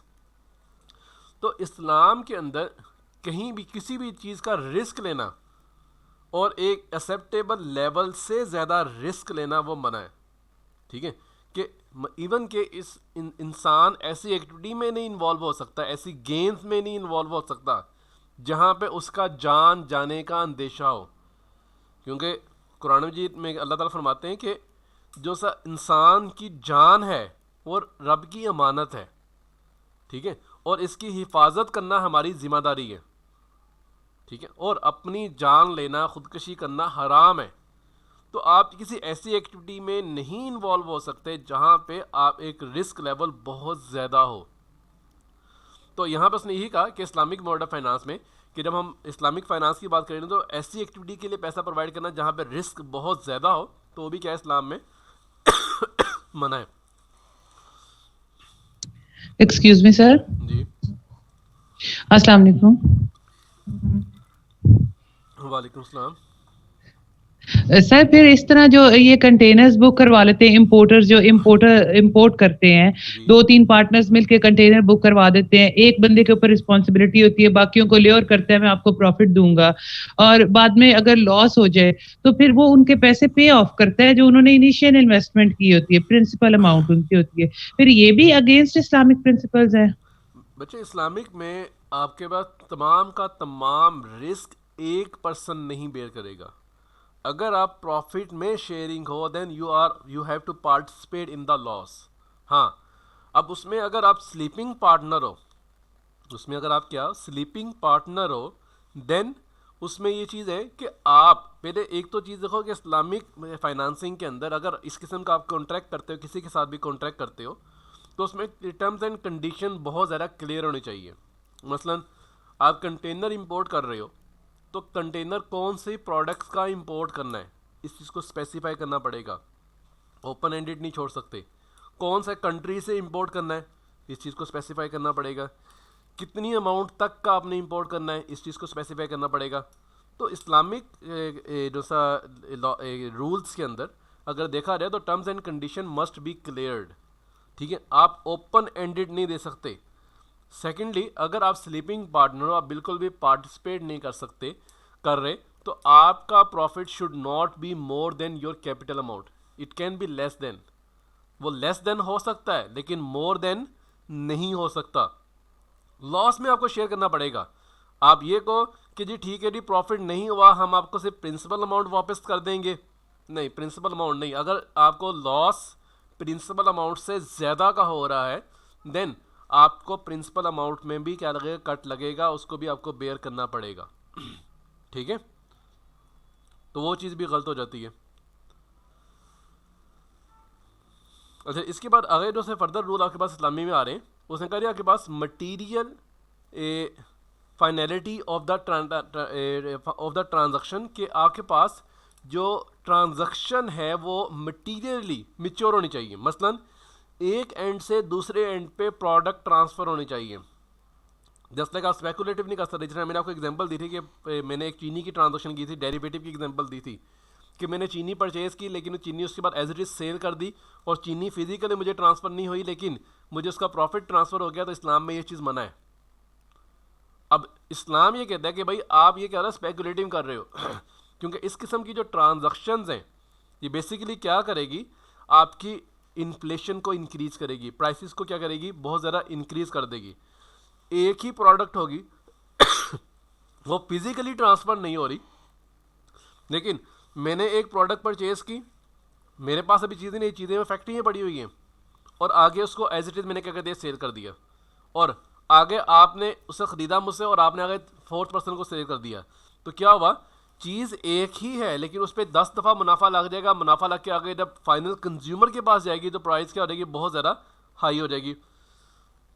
लेकिन अगर वो प्रोडक्ट फिजिकली मेरे पास ट्रांसफ़र होती है और मेरे पास से आगे दूसरे पर्सन को ट्रांसफ़र होती है, दूसरे पर्सन से आगे तीसरे पर्सन को ट्रांसफ़र होती है, तो यहाँ पे ट्रांजैक्शन बहुत ज़्यादा इन्वॉल्व नहीं होगी और जो सा अल्टीमेट कंज्यूमर होगा उसको रीज़नेबल प्राइस के ऊपर क्या मिलेगी, प्रोडक्ट मिलेगी। तो इस्लामिक फाइनेंस के अंदर चीज़ों का फिज़िकली ट्रांसफ़र होना ज़रूरी है। सिर्फ कॉपियों के अंदर, सिर्फ कह लो कि बुक्स के अंदर उसकी ट्रांजैक्शन के जो सी है वो एक्सेप्टेबल नहीं है। इसलिए अगर आप इस्लामिक मोड ऑफ फाइनेंस में जाओगे तो अगर आप वहाँ से कोई गाड़ी भी लेते हो तो वो गाड़ी पहले नाम होगी, बैंक के नाम होगी, बैंक के नाम होने के बाद जब वो जो सर्टन्योर है आपके पास, ऐसा पीरियड है वो ख़त्म होगा, जो कॉन्ट्रेक्चुअल पीरियड है वो ख़त्म होगा, देन वो ट्रांसफ़र होगी, आपके नाम ट्रांसफ़र होगी। लेकिन अगर इस कन्वेंशनल बैंकिंग सिस्टम में देखा जाए तो वहाँ पे गाड़ी directly most of the time transfer होती है किसके नाम, परचेज़र के नाम ट्रांसफ़र होती है। वो किताबों में तो हम कहते हैं कि बैंक की गाड़ी है लेकिन वो बैंक की गाड़ी नहीं होती। तो यहाँ पे हमने कहा material finality of the transaction, ये मस्ट है इस्लामिक फाइनेंस के अंदर। फिर आखिरी हमने बात की प्रॉफिट और लॉस शेयरिंग। उसने कहा parties enter into the contract in the Islamic finance share profit और loss and the risk associated with the transaction. No one can benefit from the transaction more than other party. ठीक है, अब मोर than other party इससे मुराद यही है कि अगर एक पर्सन है उसकी इन्वॉल्वमेंट कम है तो उसको ज़्यादा प्रॉफिट नहीं मिलेगा। कन्वेंशनल के अंदर ये चीज़ होती है कि दूसरे पर्सन को प्रॉफिट हो या लॉस हो, लेकिन एक पार्टी को क्या होता है, बेनिफिट हो रहा होता है और अल्टीमेटली सारा का सारा लॉस दूसरी पार्टी बेयर कर रही होती है। Is it clear? हमने यहाँ पे कहा इस्लामिक फाइनेंस के अंदर 6 प्रिंसिपल हम लोगों ने कहा। हमने कहा प्रॉफिट एंड लॉस शेयरिंग है, material finality of the transaction है, उसके बाद अनसर्टेनिटी आर द रिस्क है, जिसे गरार का कि हम लोग का ये प्रोहिबिटेड है, स्पेकुलेटिव एक्टिविटी प्रोहिबिटेड है, अनलॉफुल जो सा प्रोहिबिटेड एक्टिविटीज़ हैं उसके अंदर आपके पास इन्वेस्टमेंट क्या है वो प्रोहिबिटेड है, और चार्जिंग ऑफ द इंटरेस्ट की बात की हम लोगों ने। एंड यहाँ तक क्लियर है पॉइंट? किसी का क्वेश्चन हो? सर गरार वाला पॉइंट दोबारा रिपीट करते हैं। बच्चे गरार का मतलब मैंने आपको कहा था कि बहुत ज़्यादा रिस्क लेना, एक्सेसिव रिस्क लेना, वो क्या प्रोहिबिटेड है। ठीक है, एक्सेसिव रिस्क को आप इस तरह से एलेबोरेट कर सकते हो कि कोई भी ऐसी गेम जहाँ पे जान के जाने का अंदेशा हो, वो इस्लाम में मना है। जहाँ पे जान के जाने का, मसलन आप कह लो कि जो सा वो बुल फाइटिंग होती है, अब वहाँ पे आप एक जानवर को मोटर बाइक स्पोर्ट्स, हाँ जी, उसे कहा जा सकता है। वो भी, उसमें भी रिस्क ज़्यादा होता है क्योंकि आप बहुत ज़्यादा एक्सट्रीम लेवल की कह लो क्या चले जाते हो, स्पीड पे जाते हो, जहाँ पे अगर आप वहाँ पे उसके प्रिकॉशनरी मेजर नहीं लोगे तो वो क्या है, मना है। ठीक है। अब जो से बुल फाइटिंग है जहाँ पे आपके सामने वो जो सा पता नहीं फ्रांस के अंदर या पता नहीं कौन से कंट्री के अंदर वो सांडों को खुला छोड़ दिया जाता है, उसके आगे भागा जाता है, तो स्पेन के अंदर से it's mean you are going to take risk of your life. अब वो क्या है, मना है। उसमें अगर आप दूसरी तरफ देखा जाए तो अगर आप वो जो सा वो स्टेडियम के अंदर वो जो सा उसके जानवर के सर के ऊपर वो छुड़ियाँ मारते हैं, ठीक है, तो वहाँ पे आपको जान को भी खतरा है और अल्टीमेटली आप जानवर को भी क्या दे रहे हो, तकलीफ दे रहे हो, तो वो चीज़ क्या है, मना है। ठीक है, वो चीज़ हराम की ज़िम्मे में आई थी। तो एक्सेसिव रिस्क लेना किसी भी पॉइंट के ऊपर, तो वो क्या है, मना है। जिस तरह अब सट्टेबाजी, ये जुआ है, उसके अंदर क्या कहते हो आप कि फॉर एग्जांपल ये 1 लाख रुपए पड़ा है, आप एक डाई रोल करोगे, अगर फलाना नंबर आ गया तो आप जीत गए, अगर फलाना नंबर ना आया तो आप हार गए, तो वो क्या है, एक्सेसिव रिस्क है, अनसर्टेनिटी है, गैम्बलिंग है, तो वो चीज़ मना है इस्लाम के अंदर। ठीक है जी सर, ठीक, क्योंकि that is only based on luck, that is only based on luck and without effort and excessive risk. हाँ जी सर, थैंक यू जी। Arsalan Abbas sir, material finality में आपने बताया कि कोई सॉलिड ट्रांजैक्शन होनी चाहिए फिजिकली, तो जो स्टॉक एक्सचेंज की जितनी भी हमारी ट्रांजैक्शंस हैं वो तो जो भी शेयर होल्डर्स होते हैं, जो स्टॉक होल्डर्स होते हैं, जस्ट वो तो एक क्या लें सॉफ्ट ट्रांजैक्शन ही चल रही होती हैं। तो इसके ऊपर हम जब हम बात करेंगे सकूक की बात करेंगे ना, हम लोग आगे जाके इस्लामिक मोड ऑफ फाइनेंस में पढ़ेंगे। सकूक क्या होते हैं, सर्टिफिकेट होते हैं, इस्लामिक बॉन्ड्स होते हैं, वो इक्विटी बेस्ड भी होते हैं, वो डेट बेस्ड भी होते हैं, तो उसके अंदर हम पढ़ेंगे कि आया ये अलाउ है कि नहीं है। ठीक है जी सर, ठीक। और सर दूसरा, हमारे यहाँ इलाके में मतलब जो हमारी मेजर प्रोडक्शन है वो चावल की होती है। ठीक है। और यहाँ पे जो जिम्मेदार लोग होते हैं ना, वो पेस्टिसाइड्स, जमीन की खादें वगैरह लेते हैं। और यहाँ पे जिन्होंने जो इस चीज का बिजनेस कर रहे हैं ना, खादों का, पेस्टिसाइड्स का, तो अगर वो जो जिम्मेदार है वो मार्केट से ऑन कैश बेसिस वो खाद वगैरह परचेज करता है ना, तो उसकी कॉस्ट होती है। और ये जो जिन्होंने बिजनेस शुरू किया हुआ है इस चीज का, वो इन जिम्मेदार लोगों को ना खादे देते हैं और कहते हैं कि जब आपकी फसल होगी ना, कल्टीवेट जब कास्ट करेंगे वो, तो उसके बाद आप हमें इसकी पेमेंट करेंगे। ठीक है। वो क्या करते हैं, वो ना जो मार्केट प्राइस होती है उस खाद की, तो उससे वो मतलब ज्यादा ही चार्ज करते हैं। ठीक है, ज्यादा ही चार्ज करते हैं। तो इसको एलैबोरेट कर दें। ये अलाउएबल है, ये चीज़ अलाउएबल है। ठीक है, उसमें ये चीज़ क्या है कि चीज़ों के आप पैसे के बदले में पैसे का तबादला नहीं हो रहा। बदले क्या हो रहा है कि वो जो सा पर्सन आपको खाद परचेज करके दे रहा है, वो मार्केट से 1000 रुपये की खाद परचेज करता है, उसको भी पता है और आपको भी पता है कि 1000 रुपये की है। ठीक है, यानी कि कॉस्ट भी डिक्लेयर है और प्रॉफिट भी डिक्लेयर है। और वो आपको कह रहा है जी मैं आपको 1200 रुपये की दूंगा, लेकिन आप इस तरह करेंगे चीज़ें अभी मुझसे ले लें और आप फ्यूचर में इसकी पेमेंट कर दीजिएगा, फ्यूचर में फलां टाइम पे आपने इसकी पेमेंट कर देनी है। ठीक है, तो वो बेसिकली प्रॉफिट है। ठीक है, वो अलाउ है, लेकिन उसके अंदर भी क्या कहा गया है कि रीजनेबल प्रॉफिट होना चाहिए। ठीक है, अब ये चीज़ ना हो कि फॉर एग्जांपल 1000 रुपये की चीज़ है, वो कह दी मैं आपको 2000 की दूंगा। तो इस्लाम के अंदर जब हम इस्लामिक मोड ऑफ फाइनेंस की जो बताइए इस्लामिक रूल्स की तरफ जाते हैं, तो उसके अंदर कहा गया रीजनेबल प्रॉफिट।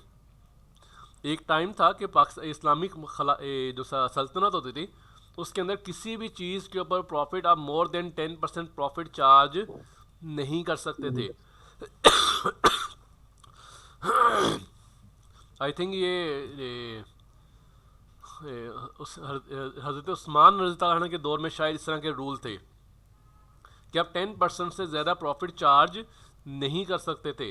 लेकिन आज के दौर में देखा जाए तो सूरत हाल ये है कि एक चीज़ 100 रुपये की बनती है और वो 500 रुपये की मार्केट में सेल हो रही है। तो बेसिकली अगर हम इस्लामिक जो सा रूल्स के ऊपर वर्किंग करें देन हमारे लिए कोई मसला नहीं है कि हम लोग मुल्क के अंदर से गुर्बत ख़त्म हो जाए, इन्फ्लेशन ख़त्म हो जाए। तो मसला सिर्फ ये है कि हमारे यहाँ पे कोई भी पर्सन इस्लामिक लॉज को अपने ऊपर इम्प्लीमेंट करने को तैयार नहीं है।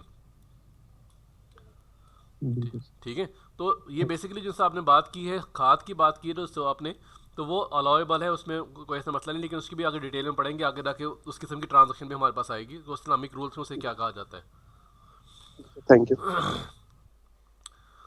हाँ जी एक्सक्यूज मी सर, जी सर इससे पिछली स्लाइड पे दिए एक मिनट, हाँ जी, ये स्पेकुलेशन पे इससे भी पीछे, नहीं नहीं सर, 2 स्लाइड पीछे इससे और ये सर, ये पेइंग कहाँ गया, पेइंग और चार्जिंग एंड इंटरेस्ट, हाँ जी सर ये वाला पॉइंट हाँ जी, इसको रीड आउट करो क्या लिखा हुआ सर, है, विद एग्जांपल बताइए। इसको रीड आउट करो क्या लिखा हुआ है, सॉरी, इसको रीड आउट करो क्या लिखा हुआ है। इस्लाम, ठीक, Islam considers leading with interest payments as an explorative, lending with interest payment, okay, as an exploitative practice with favor, exploitative practice that favors exploitative the practice lender that at the expense of the borrower। ठीक है, अब इस वक्त exploit करना, जी sir, इस्तेसाल करना, कि basically जो person उधार दे रहा है वो क्या कर रहा है, जो सब बॉर्वर के एक्सपेंस के, बॉर्वर के रिस्क के ऊपर बेनिफिट ले रहा है, फेवर ले रहा है। जिस तरह मैंने आपको बात की कि जी आपने, अगर मैंने आपसे उधार लिया है, 10 लाख रुपया उधार लिया है और कहा कि मैंने आपको 11 लाख रुपया वापस करूँगा और मैं ये ट्रांजैक्शन करूँगा, इससे मुझे बेनिफिट हो या लॉस हो, तो रिस्क कौन ले रहा हूँ, मैं ले रहा हूँ। ठीक है, रिस्क मैं ले रहा हूँ, मैंने ज़मीन ख़रीदनी है, मैंने अगर बेचनी है, मुझे प्रॉफिट भी हो सकता है, मुझे लॉस भी हो रहा है, लेकिन आपको क्या मिल रहा है, आपको 11 लाख मिल रहा है, आपको 1 लाख रुपये एक्स्ट्रा मिल रहा है। तो इसका मतलब है you are exploiting myself, मैं रिस्क ले रहा हूँ लेकिन मेरे रिस्क का बेनिफिट कौन ले रहे हो, आप ले रहे हो। तो ये बेसिकली बात है कि इस्लाम consider lending with interest payment as an exploitative practice that favors the lender at the expense of the borrower। ठीक है, तो उसमें कहा अकॉर्डिंग टू द शरिया लॉ। सर मींस के ऐसी इन्वेस्टमेंट से हमें करने से अवॉइड करना चाहिए। हाँ जी, हमें ऐसी इन्वेस्टमेंट नहीं कर सकते हम लोग। हाँ, अगर यही बात हो, प्रॉफिट शेयरिंग की बात हो, कि मसलन मैं आपसे ये कहता हूँ कि आप मुझे 10 लाख रुपये उधार दो और मैं ये फलां प्रोडक्ट परचेज़ करूँगा और उसको सेल करूँगा, उसमें जो भी मुनाफा होगा वो मेरा और आपका आधा आधा होगा, तो ये क्या अलाउ है। देखो इस्लाम ट्रस्ट बेस्ड पे चलता है, एक दूसरे के ऊपर ट्रस्ट करने को कहता है। और सर आपने ये भी तो बताया ना कि जो मोर रिस्कियर इन्वेस्टमेंट है वहां पे नहीं करना चाहिए हमें invest, as been an investor Islamic banking में। हाँ जी,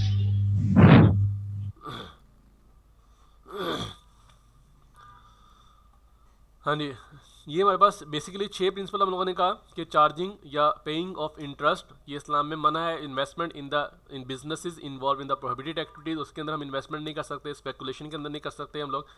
अनसर्टेनिटी या रिस्क, जहाँ पे बहुत ज़्यादा रिस्क हो वहाँ पे हम इन्वेस्टमेंट नहीं कर सकते।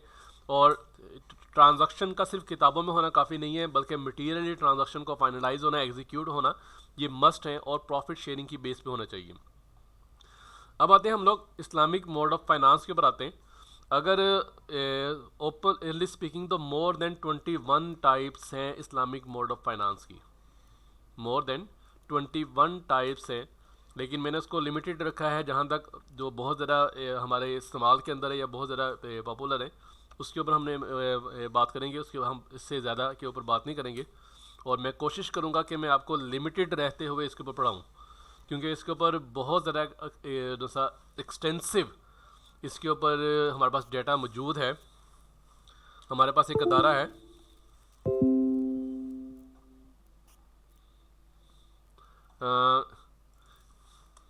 इंटरनेशनल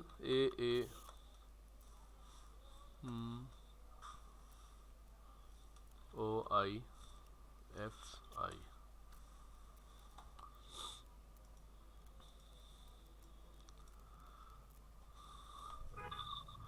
हाँ जी, हमारे पास एक अदारा मौजूद है, international organisation of the accounting and auditing organisation for the institution financial institution. तो इसके हमें बहुत ज़्यादा गाइडलाइन मिलती है इस्लामिक मोड ऑफ फाइनेंस के ऊपर। तो इसके ऊपर सर्टिफिकेशन भी होती है, जस्ट लाइक आपके आई कैप की या ACCA की सर्टिफिकेशन होती है, तो इसकी सर्टिफिकेशन भी होती है। इसके ऊपर बहुत ज़्यादा गाइडलाइन हमारे पास मौजूद है। तो इसने मोर देन 21 जो से हैं इस्लामिक मोड ऑफ फाइनेंस जो हैं, जो इसने डिस्कस किए हुए अपने जो से ये रूल्स के अंदर इसने डिस्कस किए हुए। तो लेकिन हम उसको लिमिटेड रहते हुए हम लोग उसको रीड आउट करेंगे। तो उसमें जो पहला हमारे पास आ रहा है दैट इज़ मुदारबा। हाँ जी, मुदारबा क्या होगा? कोई पर्सन इस पर कंट्रीब्यूट करना चाहे?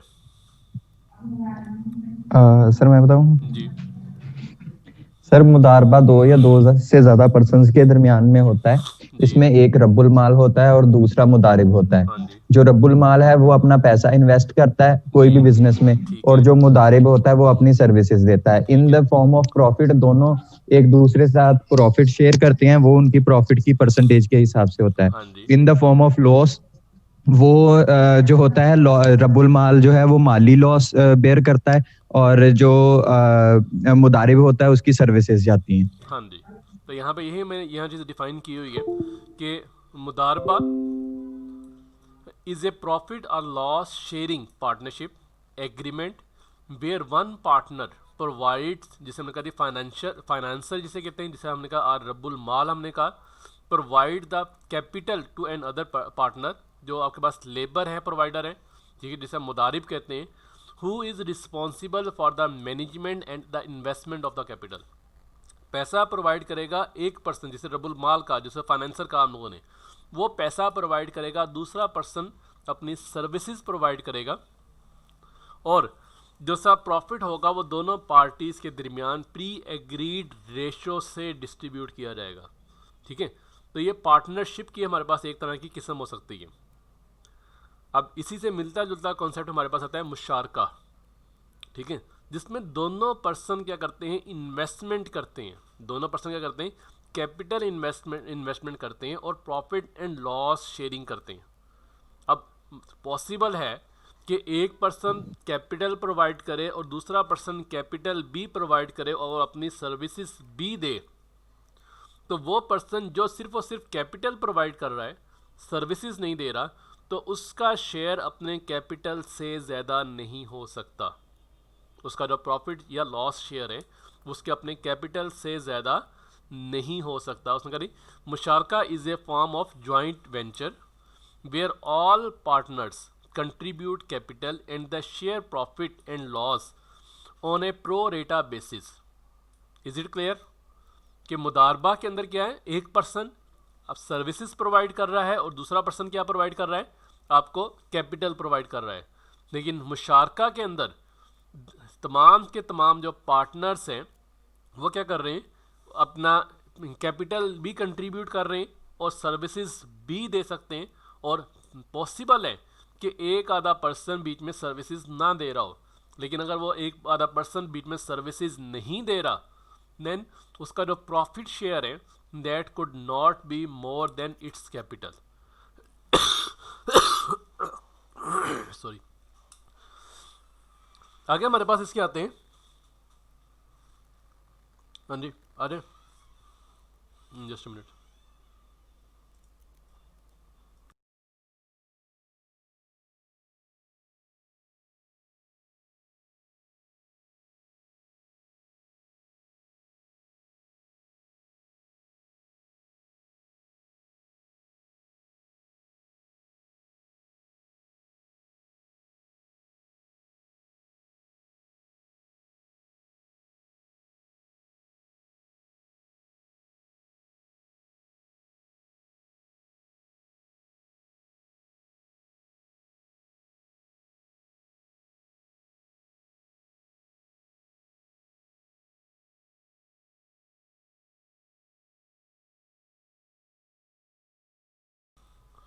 हाँ जी, हम लोग बात कर रहे हैं मुशारका और मुदारबा की बात कर रहे हैं।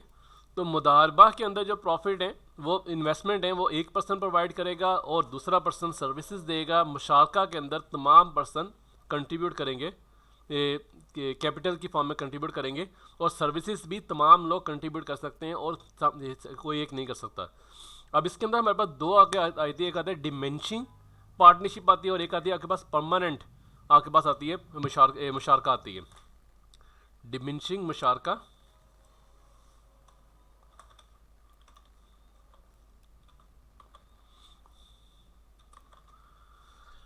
और आपके पास परमानेंट मुशारका आती है।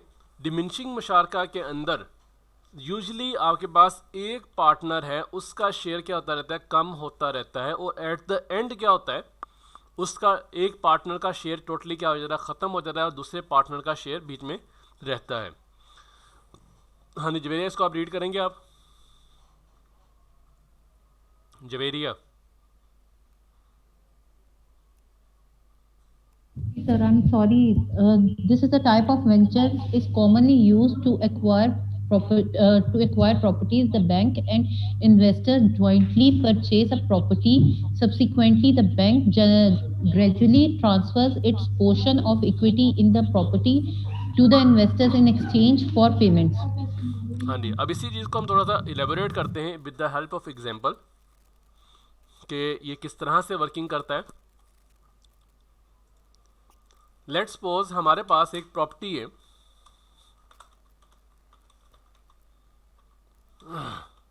उसकी जो टोटल प्राइस है वो आप कह लें कि 10 लाख है।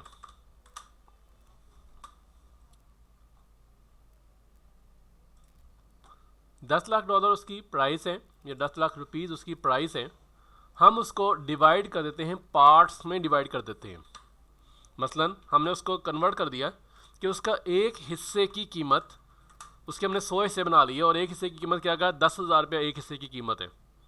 और जब एक हिस्से की कीमत हमने 10,000 रख ली, और हम ये प्रॉपर्टी लेने के बाद रेंट आउट कर देते हैं, और बैंक ने इसके अंदर 6 लाख इन्वेस्ट किया, और 4 लाख रुपया मैंने इसके अंदर इन्वेस्ट किया। अब इसका हम लोगों ने कहा कि हम लोगों ने ये 10 लाख की प्रॉपर्टी ली है, एक हिस्से की कीमत 10 लाख रुपया है, और हमने इसको रेंट आउट कर दिया, और हमें टोटल इस पे जो रेंट रिसीव हो रहा है वो मंथली रेंट हमने कहा हमें $8,000 रिसीव हो रहा है। अब अगर $8,000 मुझे मंथली रेंट रिसीव हो रहा है, तो 6 लाख रुपया बैंक ने इन्वेस्ट किया है, 4 लाख रुपया मैंने इन्वेस्ट किया है, तो ये जो सा इसका रेंट है ये भी क्या होगा, मेरे और बैंक के दरमियान शेयर होगा। अगर मैं इसके एक हिस्से की कीमत देखूं तो 10,000 रुपये एक हिस्से की कीमत है, इसका मतलब है 60 हिस्से बैंक उसका मालिक है और 40 हिस्से का मालिक मैं हूं। तो ये जो सा प्रॉफिट है ये भी इसी तरह से डिस्ट्रीब्यूट होगा। ये जो सा रेंट है, बैंक को इसका 60% मिलेगा, 4800 मिलेगा, और मुझे इसका क्या मिलेगा, 40% मिलेगा, दैट इज़ 3200। तो ये प्रॉफिट आपस में हमारे शेयर होगा। अब ये जो प्रॉफिट तो शेयर हो रहा है, लेकिन साथ बैंक मुझे अलाउ करता है कि भाई आप मुझे ये 10,000 रुपया जो इसकी पेमेंट है, जो हम लोगों ने एक हिस्से की कीमत डिफाइन की है, ये आप मुझे 1 बाय 1 पे करते जाओ, और तो मैं क्या करूँगा, आपका जो सा हिस्सा है वो बढ़ता जाएगा। लेट्स सपोज अगले महीने मैंने बैंक को 10,000 रुपया पेमेंट कर दी। जब 10,000 रुपया पेमेंट मैंने कर दी, एडिशनल ये जो सा 4800 प्रॉफिट बैंक ने लिया और 3200 मैंने लिया, लेकिन मैंने अपनी अदर इनकम में से 10,000 रुपया बैंक को पे कर दिया, तो अब बैंक का शेयर कितना रहेगा, 59 हिस्से रह जाएगा, और मेरा हिस्सा क्या रह जाएगा, 41% हो जाएगा। तो अगेन इसी तरह क्या होगा, मेरा प्रॉफिट क्या हो जाएगा, इंक्रीज हो जाएगा,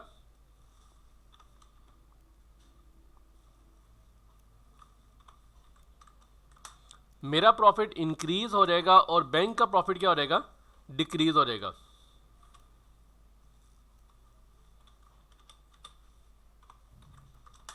अब नेक्स्ट मंथ के अंदर अगर ये टोटल 8,000 रुपया मुझे रेंट रिसीव हो रहा है, तो अब बैंक को 4,720 रुपये मिलेंगे और मुझे 3,280 रुपये मिलेंगे। आप इसे अगले महीने की बात करो, तो अगले महीने मैंने मज़ीद बैंक को 10,000 रुपया पे कर दिया, तो बैंक के हिस्से रह गए 58 और मेरे हिस्से हो गए 42। तो अकॉर्डिंगली मेरा प्रॉफिट भी क्या हो जाएगा, शेयरिंग क्या हो जाएगा, चेंज हो जाएगी।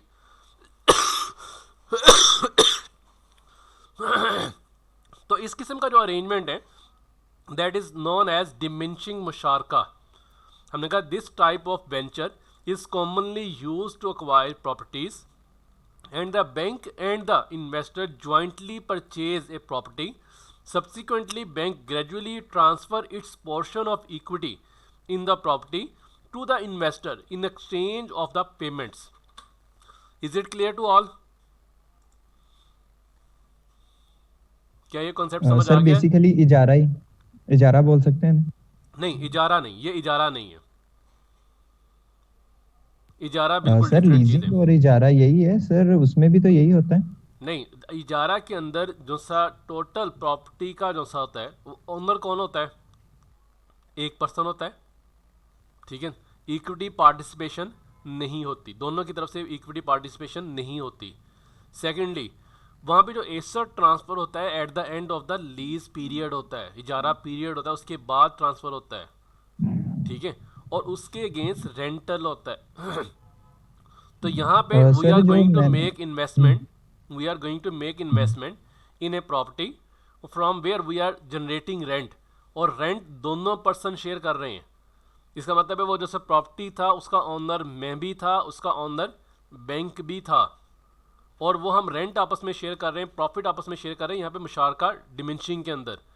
और लेकिन इजारा के अंदर क्या होगा, बैंक उस गाड़ी का 100% मालिक होगा और बैंक हमें इंटरेस्ट चार्ज कर रहा होगा। Is it clear? Clear sir. तो इनको आपस में कंफ्यूजिंग नहीं करना। हाँ जी, यहाँ तक बात क्लियर होगी कि आपके पास डिमिनिशिंग मुशारका क्या होता है? सर डिमिनिशिंग मुशारका को हम लीसिंग भी कह सकते हैं कि लीसिंग की टाइप। नहीं, लीसिंग नहीं कह सकते आप। लीसिंग में भी ऐसे ही होता है कि हम जितनी पेमेंट उसको करते रहेंगे, आखिर पे हमें वो जो सी चीज़ हम लीज पे ली हुई है वो वापस आ जाएगी हमारे पास, यानी कि हमने उसके रेंट पे कर। अगेन चीज़ क्या है, उसके अंदर रिस्क कौन बेयर कर रहा है? रिस्क उसके अंदर जो कैलकुलेशन हो रही है, जो प्रॉफिट की डिस्ट्रीब्यूशन हो रही है, वो परसेंटेज पे हो रही है, पैसे के ऊपर पैसा होता है, ठीक है, ना कि एक्चुअली वहाँ पे जो सा प्रोडक्ट है उससे जो प्रॉफिट आ रहा है उसकी डिस्ट्रीब्यूशन नहीं है।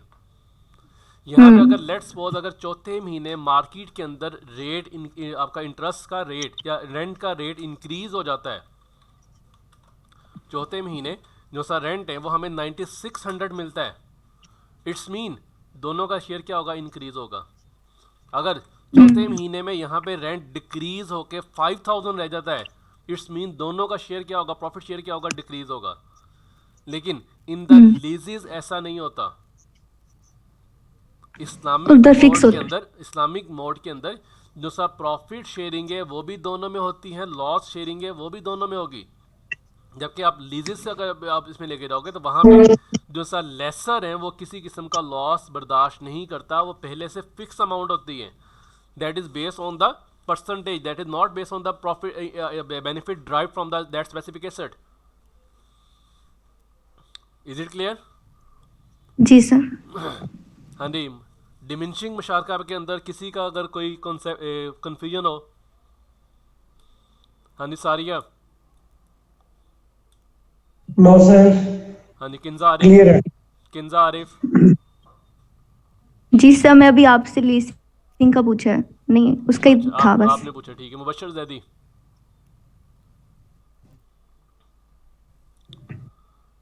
मुबशर आफाक जमील। सर वालेकुम अस्सलाम।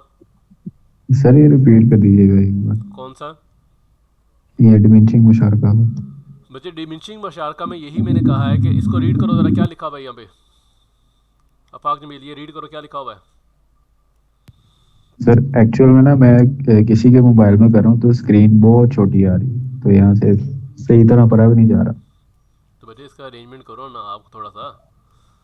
हमने यहाँ पे लिखा हुआ है कि दिस इज, हाँ कौन से रीड करेगा?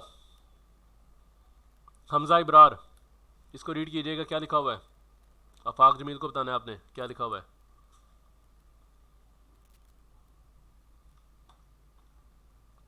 हमजा इब्रार।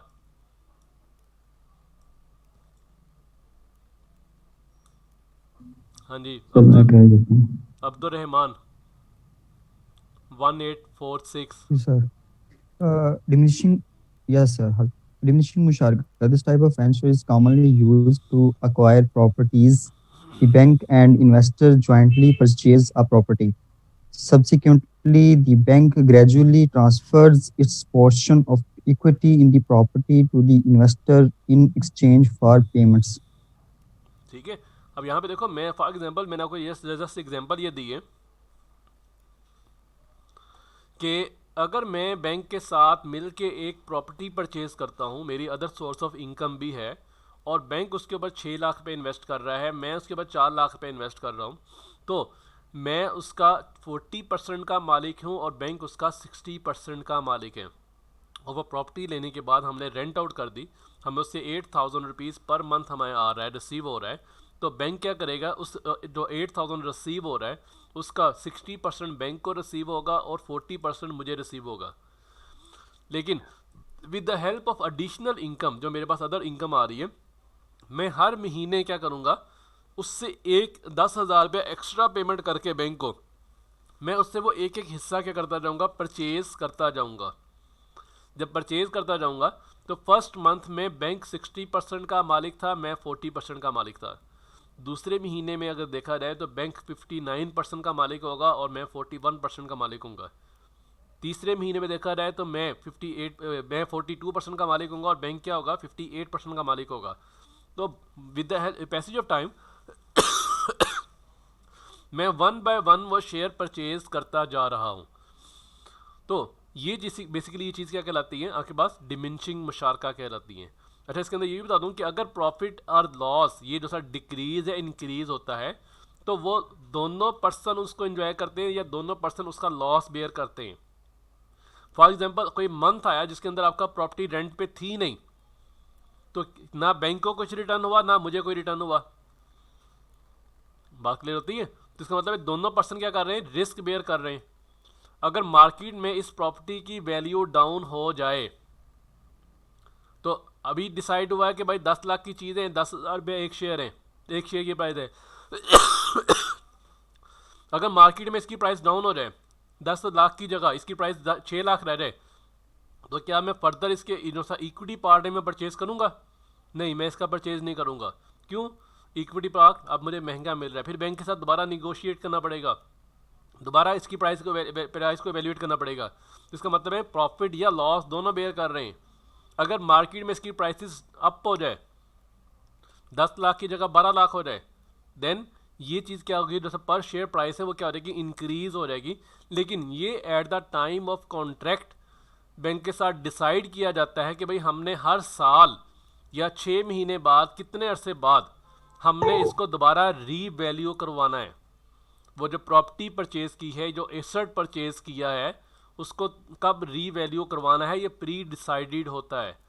मैंने अभी थोड़ी सी पहले बात की थी कि अगर आप इस्लामिक मोड ऑफ फाइनेंस के ऊपर जाते हो तो वहाँ पे टर्म्स एंड कंडीशंस को क्लियर करना पड़ेगा। अगर 1 साल बाद हम लोग ने डिसाइड किया कि भाई हर 6 महीने बाद इसको रिवाइज़ करना है, तो 6 महीने बाद जो इस प्रॉपर्टी की वैल्यू इंक्रीज़ होगी उसका बेनिफिट भी दोनों को होगा, अगर डिक्रीज़ होती है तो उसका लॉस भी दोनों को बेयर करना पड़ेगा। Is it clear? जी सर। हाँ जी, आगे हमारे पास है परमानेंट मुशारका। परमानेंट मुशारका के अंदर हम लोग दोनों पार्टीज़, जो सब बैंक होगा या मैं होऊंगा, या फॉर एग्जाम्पल अगर बैंक नहीं भी है तो मैं आपके साथ पार्टनरशिप कर लेता हूँ। तो वहाँ पे हम लोगों ने कोई प्री डिसाइडेड नहीं किया हुआ कि कितना अरसा होगा। हम लोग कहते हैं कि ठीक है, 60% आप इन्वेस्टमेंट करोगे, 40% मैं इन्वेस्टमेंट करूँगा, और यहाँ से जो भी प्रॉफिट आएगा हम लोग एक स्पेसिफिक परसेंटेज में डिस्ट्रीब्यूट करते जाएंगे। तो ये परमानेंट मुशारका कहलाता है। हाँ जी, आसमा इसको रीड कीजिएगा, आसमा 1979।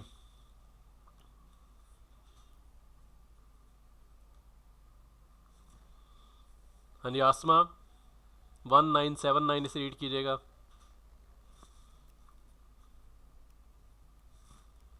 1977 सिद्रा। जी सर, अस्सलाम वालेकुम। वालेकुम सलाम जी। बच्चे इसको रीड कीजिएगा, परमानेंट मुशारका को।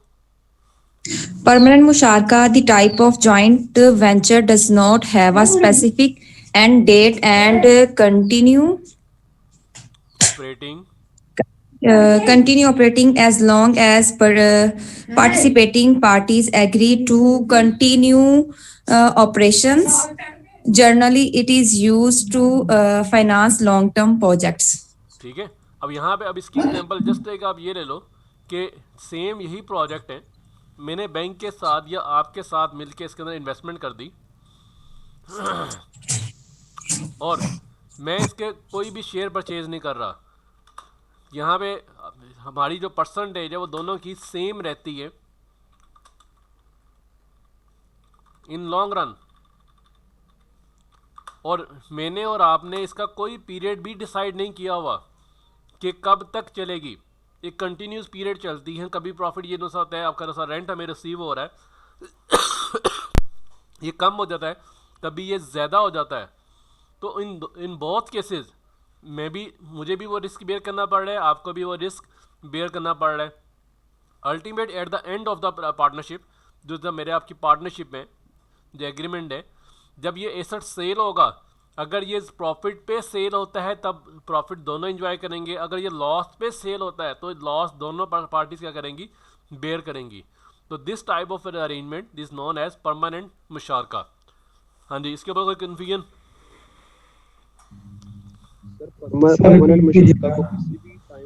जी सारिया कर सकते हैं सर, रिपीट कीजिएगा।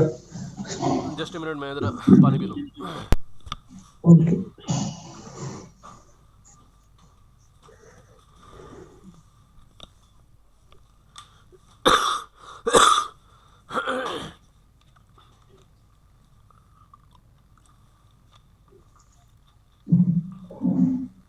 याद रखो, जो हम लोग ये चीज़ टर्म्स पढ़ रहे हैं, इसके अंदर स्पेसिफिकली बैंक का इन्वॉल्व होना ज़रूरी नहीं है।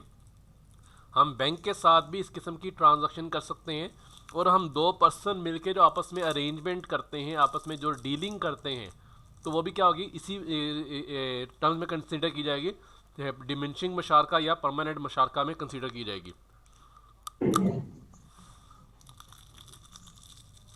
परमानेंट मुशारका ये कहा, जिस तरह सारिया जस्ट लाइक मैंने और आपने कोई मिलके प्रॉपर्टी परचेज कर ली, ठीक है, या मैंने और आपने मिलके किसी बिजनेस के अंदर इन्वेस्टमेंट कर दी, ठीक है। अब ये प्रॉपर्टीज भी हो सकती है, ये क्या हो सकती है, बिजनेस के अंदर भी इन्वेस्टमेंट हो सकती है। अब उसके अंदर जब इन्वेस्टमेंट की, तो इन्वेस्टमेंट का फॉर एग्जांपल हम लोगों ने कहा कि जी 10 लाख रुपया आप इन्वेस्ट करो और 10 लाख रुपया मैं इन्वेस्ट करूंगा, ठीक है, और उसकी हमारी रेगुलर कैलकुलेशन होगी उससे वो कितना प्रॉफिट जनरेट कर रहे हैं, और हमने कहा हम वो दोनों प्रॉफिट क्या करेंगे, 50-50% क्या करेंगे, शेयर करेंगे, ठीक है।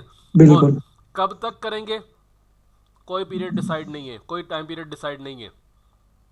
हम हर महीने उसकी कैलकुलेशन करते हैं, हर महीने जो भी हमारा प्रॉफिट होता है उसको हम 50-50% शेयर कर रहे हैं, तो that type of joint venture, that type of partnership is known as permanent musharaka. Is it clear? मैं आपको बैंक के साथ स्पेसिफाई करके इसलिए एग्जांपल देता हूं कि बैंक के साथ इस किस्म की ट्रांजैक्शंस चलती है। मुख्तलिफ बैंक इस किस्म के आपको ट्रांजैक्शन ऑफर करते हैं, लेकिन साथ उनकी वो दूसरी टर्म्स एंड कंडीशन काफ़ी ज़्यादा होती है और हमें इसका प्रॉपर नॉलेज नहीं होता है, इस वजह से हम इससे वेल अवेयर नहीं है। लेकिन बैंक के साथ इस किस्म की बैंक मेगा प्रोजेक्ट्स के अंदर इन्वेस्टमेंट करता है। हाँ जी, सारे क्लियर हो गया आपका? यस सर, क्लियर है सर। सर मेरा एक क्वेश्चन है यहाँ पे। जी बच्चे। सर जैसे कि डिमिनिशिंग मुशारका में 40% मैं इन्वेस्ट कर रही हूँ और 60% आप इन्वेस्ट कर रहे हैं फॉर एग्जांपल, और सर जो सी परमानेंट मुशारका है उसमें इक्वल कंट्रीब्यूशन होती है, मींस कि अगर 1 लाख मैं इन्वेस्ट कर, परसेंटेज कुछ भी हो सकती है, वो जस्ट एग्जांपल है। अच्छा, उसके अंदर कोई ऐसा रूल मींस कि इक्वल कंट्रीब्यूशन भी हो सकते हैं? इक्वल कंट्रीब्यूशन भी हो सकता है और डिफरेंस भी हो सकता है। ठीक, ओके सर। हाँ, किसी और का कोई और पॉइंट? सर परमानेंट मुशारका को हम किसी भी आपने लिखा पे not have a specific end date, मतलब इसको फिर हम किसी भी टाइम पीरियड में जाके डिमिनिशिंग में कन्वर्ट नहीं कर सकते। देखो हम इसे कन्वर्ट कर सकते हैं, लेकिन वहाँ पे एक लफ्ज़ लिखा है participating parties agree to continue. कि जब तक आपका आपस में एग्रीमेंट किया है वो देखना पड़ेगा। आपका भी एग्रीमेंट है कि ठीक है जी हम इसे कंटिन्यूसली लेके चलेंगे, ओके। आप कहते हैं कि नहीं ठीक है जी अब हमने 5 साल हो गए इसे करते हुए, तो अब हम इसको एंडिंग की तरफ जाना चाहिए, हम इसको अगले साल के 1 साल के अंदर अंदर ख़त्म कर देंगे, तब भी ठीक है। इसका मतलब आपने परमानेंट मुशारका को कन्वर्ट करिए किसके अंदर, डिमिनिशिंग के अंदर, ठीक है। लेकिन डिमिनिशिंग के अंदर एक पर्सन का शेयर दूसरे पर्सन को ट्रांसफ़र होता है, ठीक है। लेकिन अगर आप इसको इमीडिएटली क्लोज करना चाहो कि आपने जो प्रॉपर्टी परचेज की थी या बिजनेस था आप एज इट इज़ सेल कर दो, कि इसकी थर्ड पार्टी को सेल कर दो और जो प्रॉफिट या लॉस है वापस में डिस्ट्रीब्यूट कर दो, तो इसका मतलब है आपने you are going to close the permanent musharaka immediately. तो it is not necessary to convert that the permanent musharaka into the diminishing musharaka. The permanent musharaka can be closed any time and permanent musharaka can be converted to the diminishing musharaka anytime. That is a matter of agreement between the parties. आओ sir आओ। हानि तलहा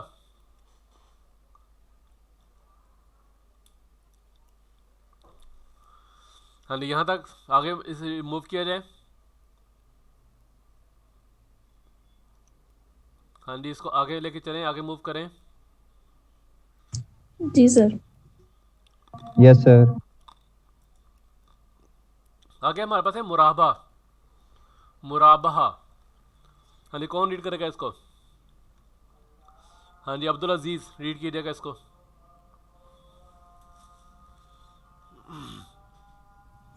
जी sir. Abdul अजीज को read कीजिएगा मुराबा। Literally it means a sale on mutually agreed profit. हाँ जी। Technically, it is a contract of sale in which the seller declares his cost and profit. Islamic banks have adopted this as a mode of financing, as a financing technique. It involves a request by the client to the bank to purchase certain goods for him. The bank does that for a definite profit over the cost, which is stipulated in advance. ठीक है, जो पहले से क्या होता है define होता है। बात क्लियर हो गई? जी सर। कि जी जिस तरह अभी हमने बात की थी, यहाँ पे एक दोस्त ने बात की थी कि जी वो उनसे खादें परचेज करते हैं और खाद परचेज करने के बाद आगे सेल करते हैं, लेकिन पेमेंट फ्यूचर में हो रही है, लेकिन उसके ऊपर प्रॉफिट डिफाइन होता है, ज़्यादा प्रॉफिट होता है, तो that is a type of murabaha. तो अगेन वहाँ पे क्या है, प्रोडक्ट एक्सचेंज हो रही है, पैसे के बदले पैसा एक्सचेंज नहीं हो रहा, ठीक है। वो प्रोडक्ट आप यूटिलाइज कर रहे हो, इस्तेमाल कर रहे हो, और आपने एग्री किया है कि you are going to purchase that profit at 1200 and you know that very well that the its cost is 1000, but you are going to pay after 3 months, after 6 months, and you are going to pay for that product as 1200। तो ये जो mode of finance है इसका मुराबहा कहेंगे और ये totally allow है। लेकिन अगेन इसके अंदर मुझे बताओ कि अगर आपको कोई पर्सन ये कहे कि वो जो 1000 की चीज़ें आप मुझसे अभी ले लो, इस्तेमाल कर लो, 1 महीने बाद या 6 महीने बाद आप मुझे उसका डबल पे कर देना, तो क्या आप परचेज करोगे? जहाँ पे उसने प्रॉफिट भी डिक्लेयर कर दिया है, तो आप हमेशा ये देखोगे कि आपको उस प्रोडक्ट का अभी लेने से बेनिफिट क्या हो रहा है, और अगर आपको उस प्रोडक्ट के अगेंस्ट इतना बेनिफिट होगा फ्यूचर में, तो देन शायद आप उसको डबल प्राइस पे भी परचेज कर लो। लेकिन यहाँ पे उसकी कॉस्ट और प्रॉफिट दोनों क्लियरली क्या होते हैं, वो डिक्लेयर्ड होते हैं। Is it clear? सर नहीं समझ आया मुझे ये मुराबा। उसामा। हाँ जी उसामा। Yes sir. हाँ जी उसामा, जैसे आपने एग्जांपल लेते हैं, आप किस चीज़ का बिजनेस करते हो? सर प्रॉपर्टी का बिजनेस करते हो। प्रॉपर्टी के कंस्ट्रक्शन करते हो या सिर्फ सेल परचेज करते हो? सर सेल परचेज करते हो। आप बैंक के पास जाते हो और बैंक को कहते हो कि जी मुझे एक वो स्पेसिफिक प्रॉपर्टी है वो परचेज करनी है, लेकिन मैं आपको पेमेंट करूंगा आज से 2 साल बाद। आपको पता है कि वो प्रॉपर्टी आपको मिल रही है कितने की, 30 लाख की मिल रही है, और बैंक आपके साथ एग्री हो जाता है कि वो 30 लाख की वो प्रॉपर्टी आपके नाम पे आपके लिए क्या करेगा, परचेज करेगा। लेकिन बैंक आपको कहता है कि भाई मैं 30 लाख की प्रॉपर्टी 2 साल बाद आपको 35 लाख की सेल करूंगा, ठीक है, और आप उसको एग्री कर लेते हो, लेकिन उसने वो प्रॉपर्टी परचेज करके इमीडिएटली आपको ट्रांसफ़र कर दी, अब आपने उसमें रहना शुरू कर दिया या आपने उसका इस्तेमाल करना शुरू कर दिया, इसका मतलब आप उससे बेनिफिट ले रहे हो, और आपको पता है कि आपको 2 साल बाद उसको बैंक को उसके अगेंस्ट 35 लाख रुपया पे करना है। तो ये जो सी टाइप ऑफ ट्रांजैक्शन होगी ये क्या कहलाएगी? मुराबा कहलाएगी। हाँ जी, क्लियर हुआ है? ठीक है सर। जी सर। हाँ जी, किसी और का कोई और पॉइंट? सर इसमें अगर टाइम पीरियड इंक्रीज होता है, जैसे कि वो 2 साल का है, तो वो अपना फिर मार्जिन बढ़ा सकता है या नहीं बढ़ा सकता? नहीं, देखो, जो एग्री कर लिया उसको ऊपर आपको स्ट्रिक्ट रहना पड़ता है दोनों पार्टीज को, फिर उसके अंदर फर्दर चेंजिंग नहीं होती। हाँ, उसके बाद आप फर्दर एक नई ट्रांजैक्शन में इन्वॉल्व हो सकते हो, लेकिन after the completion of the first transaction Islamic mode of finance, Islamic rules के अंदर जो जिसे हम कहते हैं वादा, इसे क्या कहते हैं? वादा कहते हैं। हमने जो वादा कर लिया वो क्या करना है? पूरा करना है। वादे पे वादा नहीं होता, इसका मतलब है आप पहले वादे की वायलेशन कर रहे हैं, ऐसे ही बिल्कुल सर। तो यहाँ पे जो टर्म्स एंड कंडीशन डिसाइड कर ली है पहले, उसको आपको पूरा करना पड़ेगा, चाहे आपको प्रॉफिट हो रहा हो, चाहे आपको क्या हो रहा हो, लॉस हो रहा हो। जिस तरह अभी मैंने बात की, उसामा की बात की, उसामा ने कहा बैंक से कहा कि 30 लाख की प्रॉपर्टी परचेज कर लो और 2 साल बाद मैं आपको उसका 35 लाख पे कर दूंगा, ठीक है। अगर 2 लाख साल बाद प्रॉपर्टी की प्राइसेस अप हो जाए और वही जो सी 30 लाख की प्रॉपर्टी थी वो 50 लाख की पहुंच जाए, क्या बैंक उसको देने से इनकार कर सकता है? नहीं, बैंक नहीं इनकार कर सकता। बिल्कुल नहीं। और अगर प्रॉपर्टी की प्राइसेस डाउन हो जाए तो क्या उसामा उसको लेने से इनकार कर सकता है? नहीं, No, उसामा sir. उसको लेने से इनकार नहीं कर सकता। इसका मतलब है दोनों पर्सन रिस्क बेयर कर रहे हैं। दोनों पर्सन क्या कर रहे हैं? रिस्क बेयर कर रहे हैं। उनको प्रॉफिट भी हो सकता है, उनको क्या हो सकता है? लॉस भी हो सकता है। लेकिन जो अभी जो ट्रांजैक्शन हमने डिसाइड की है बैंक के साथ कि भाई 30 लाख का जो सा प्लॉट है वो आगे 35 लाख में सेल आउट किया जाएगा, तो उसमें कॉस्ट भी पहले से डिफाइन है और प्रॉफिट भी डिफाइन है और पीरियड भी डिफाइन है, तो उसको भी पूरा करना पड़ेगा। उसके अंदर आप चेंजिंग नहीं कर सकते। हाँ नहीं, ये बात क्लियर हो गई है? हाँ नहीं, अहमद रजा। अहमद रजा,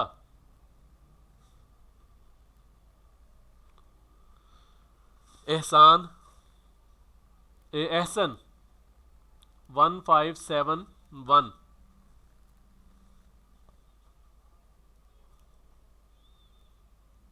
हाँ जी, एहसान मुस्तफ़ा इस वक्त ऑनलाइन है?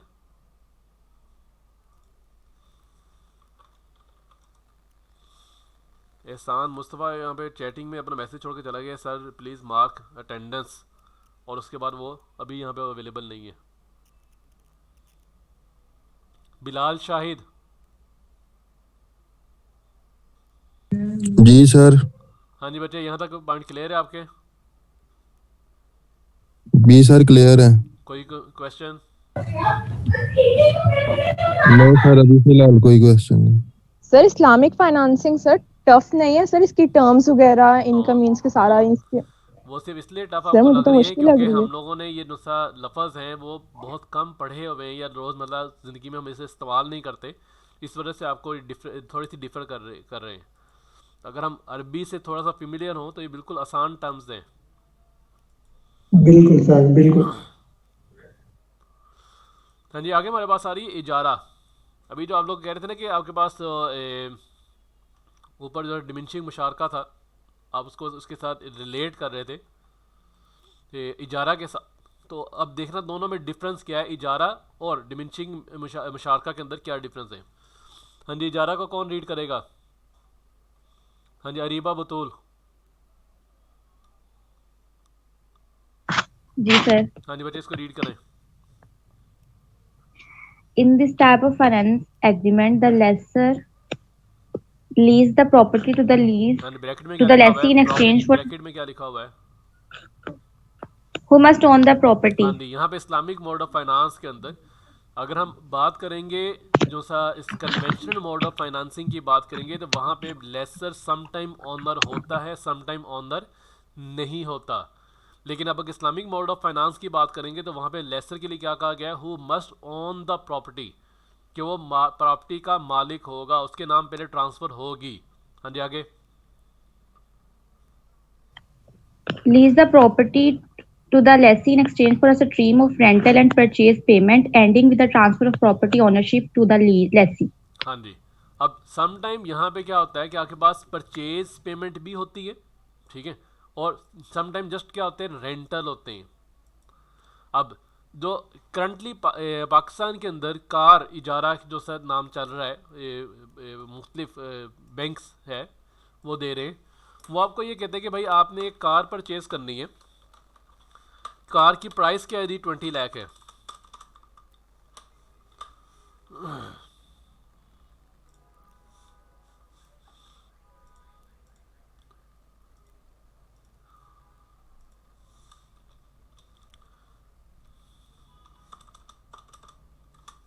हमने कहा कार की प्राइस है 20 लाख और बैंक आपको कहता है कि आपने इसका 20% या आपने 25% इसका एज ए सिक्योरिटी जमा करवाना है। इसका मतलब आपने 5 लाख रुपया बैंक को एज ए सिक्योरिटी जमा करवा दिया और क्या कहा बैंक ने क्या कहा कि जी हम आपसे इसके अगेंस्ट रेंट चार्ज करेंगे हम आपसे इसके अगेंस्ट क्या करेंगे? रेंट चार्ज करेंगे। और वो रेंट क्या होगा जी आपके पास वो समटाइम वो कहते हैं इसकी परसेंटेज कर लेते हैं।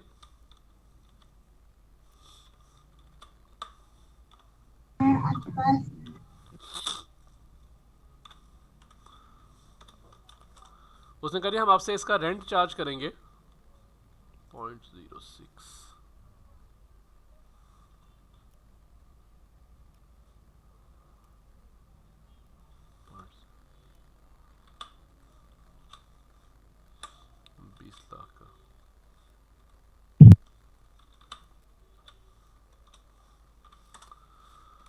उसने कहा 60,000 रुपीज़ आपसे रेंट चार्ज करेंगे, पर मंथ चार्ज करेंगे।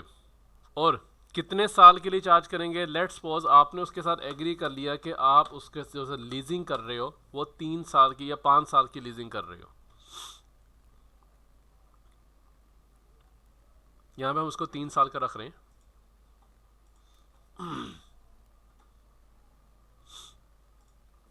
और ये 60,000 आपने पर मंथ उनको पे करना है।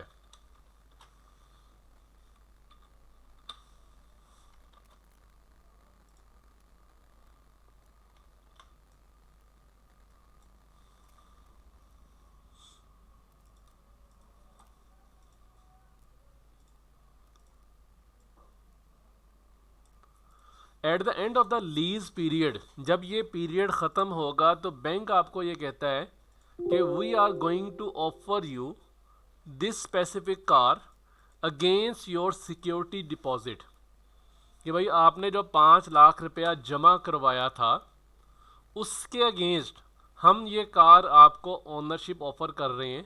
आपकी मर्ज़ी है कि आप वो 5 लाख रुपया हमें दे दें और ये कार ले जाएं, या क्या करें? आप ये करें जी हमें से वो 5 लाख वापस ले लें और कार हमें दे जाएं। तो ये जो सा एग्रीमेंट है, इस किस्म का जो एग्रीमेंट है, ये क्या कहलाता है आपके पास? इजारा कहलाता है, कार इजारा कहलाता है। अगर हम उसे बात करेंगे परसेंटेज ऑफ ऑनरशिप की बात करें, देन बैंक आपके साथ भी कार इजारा में नहीं इन्वॉल्व हो रहा, वो आपके पास डिमिनिशिंग मुशारका के अंदर इन्वॉल्व हो रहा है।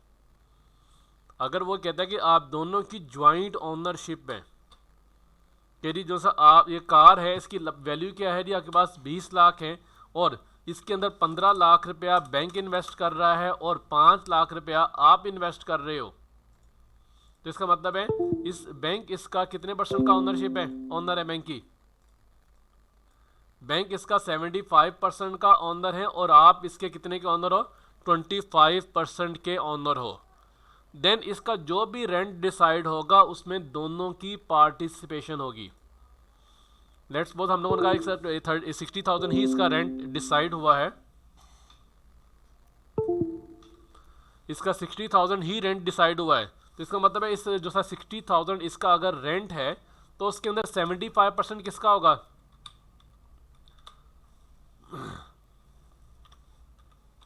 %75 बैंक का होगा और उसका 25% क्या होगा? आपका होगा। लेकिन आप क्या करोगे, आप उसको उनको जो पेमेंट करोगे वो 45,000 से ज़्यादा कर रहे होंगे, तो क्या कर रहे होंगे आप उससे 1 बाय 1 उसका इक्विटी शेयर परचेज करते जाओगे। जब इक्विटी शेयर परचेज करते जाओगे देन क्या होगा, बैंक की जो परसेंटेज है वो कम होती जाएगी, आपकी परसेंटेज ज़्यादा होती जाएगी। अगर इस किस्म का एग्रीमेंट है तो उससे हम डिमिनिशिंग मुशारका कहेंगे, उसको इजारा नहीं कहेंगे। लेकिन अगर इजारा की बात करें तो इजारा के अंदर आपने जो 5 लाख रुपया इनिशियल डिपॉजिट करवाया दैट वाज योर सिक्योरिटी, और जो बैंक जो कार है वो बैंक की 100% ओनरशिप होगी। आप जो मंथली पेमेंट कर रहे हो वो इसका रेंट होगा, और at the end of the contract, at the end of the that ijara period, bank आपको उस सिक्योरिटी के अगेंस्ट क्या करेगा, आपको वो कार की ऑफर कर देगा। इस दौरान अगर कार का एक्सीडेंट होता है, कार चोरी हो जाती है, तो उसका लॉस बैंक बेयर करेगा। अब बैंक अपने आप को इस किस्म की ट्रांजैक्शन के अंदर लॉस से कैसे बचाता है? बैंक उसकी कराता है इंश्योरेंस, जिसे इस्लामिक फाइनेंसिंग के अंदर तकाफुल कहते हैं।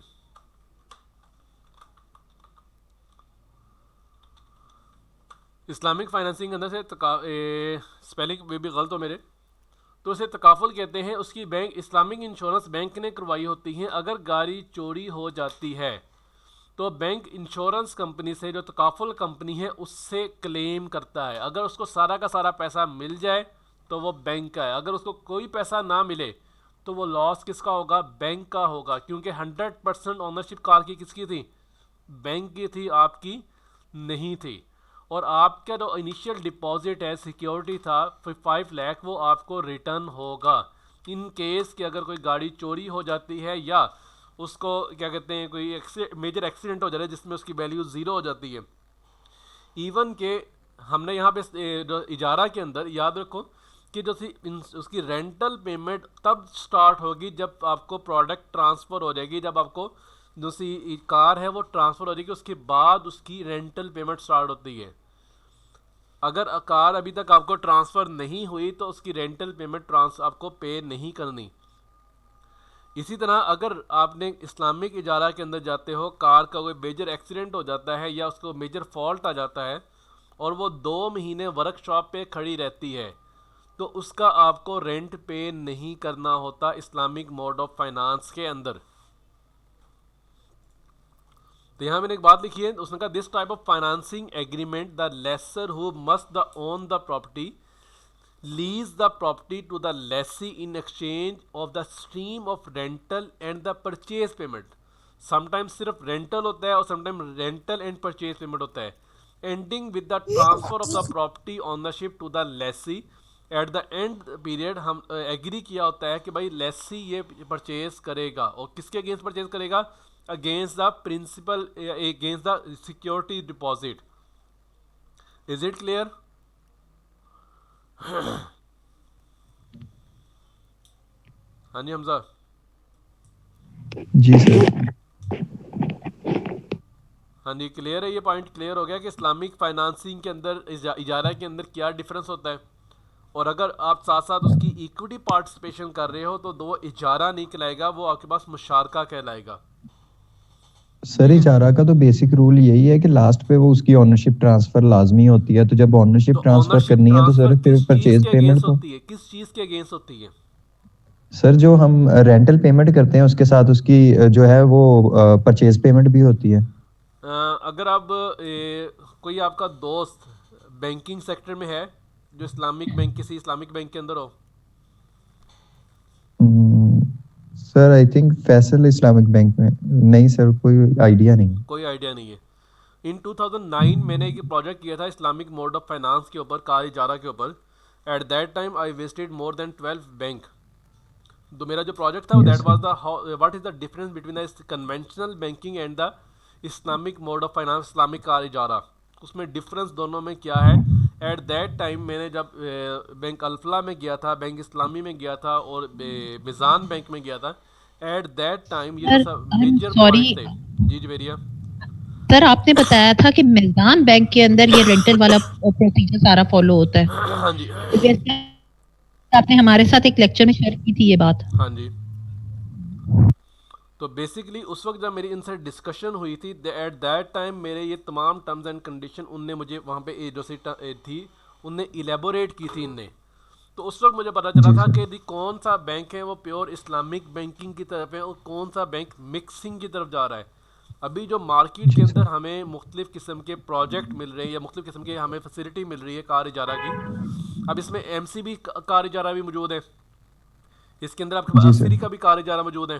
तो जो बैंक हैं उनने साथ अपनी इस्लामिक ब्रांचेस खोली हैं, उन लोगों ने उसका नाम चेंज कर दिया है, लेकिन आया कि उनकी टर्म्स एंड कंडीशन वो स्ट्रिक्टली शरिया के लॉस को कंप्लाई कर रहे हैं कि नहीं कर रहे, ये चीज़ श्योर नहीं है।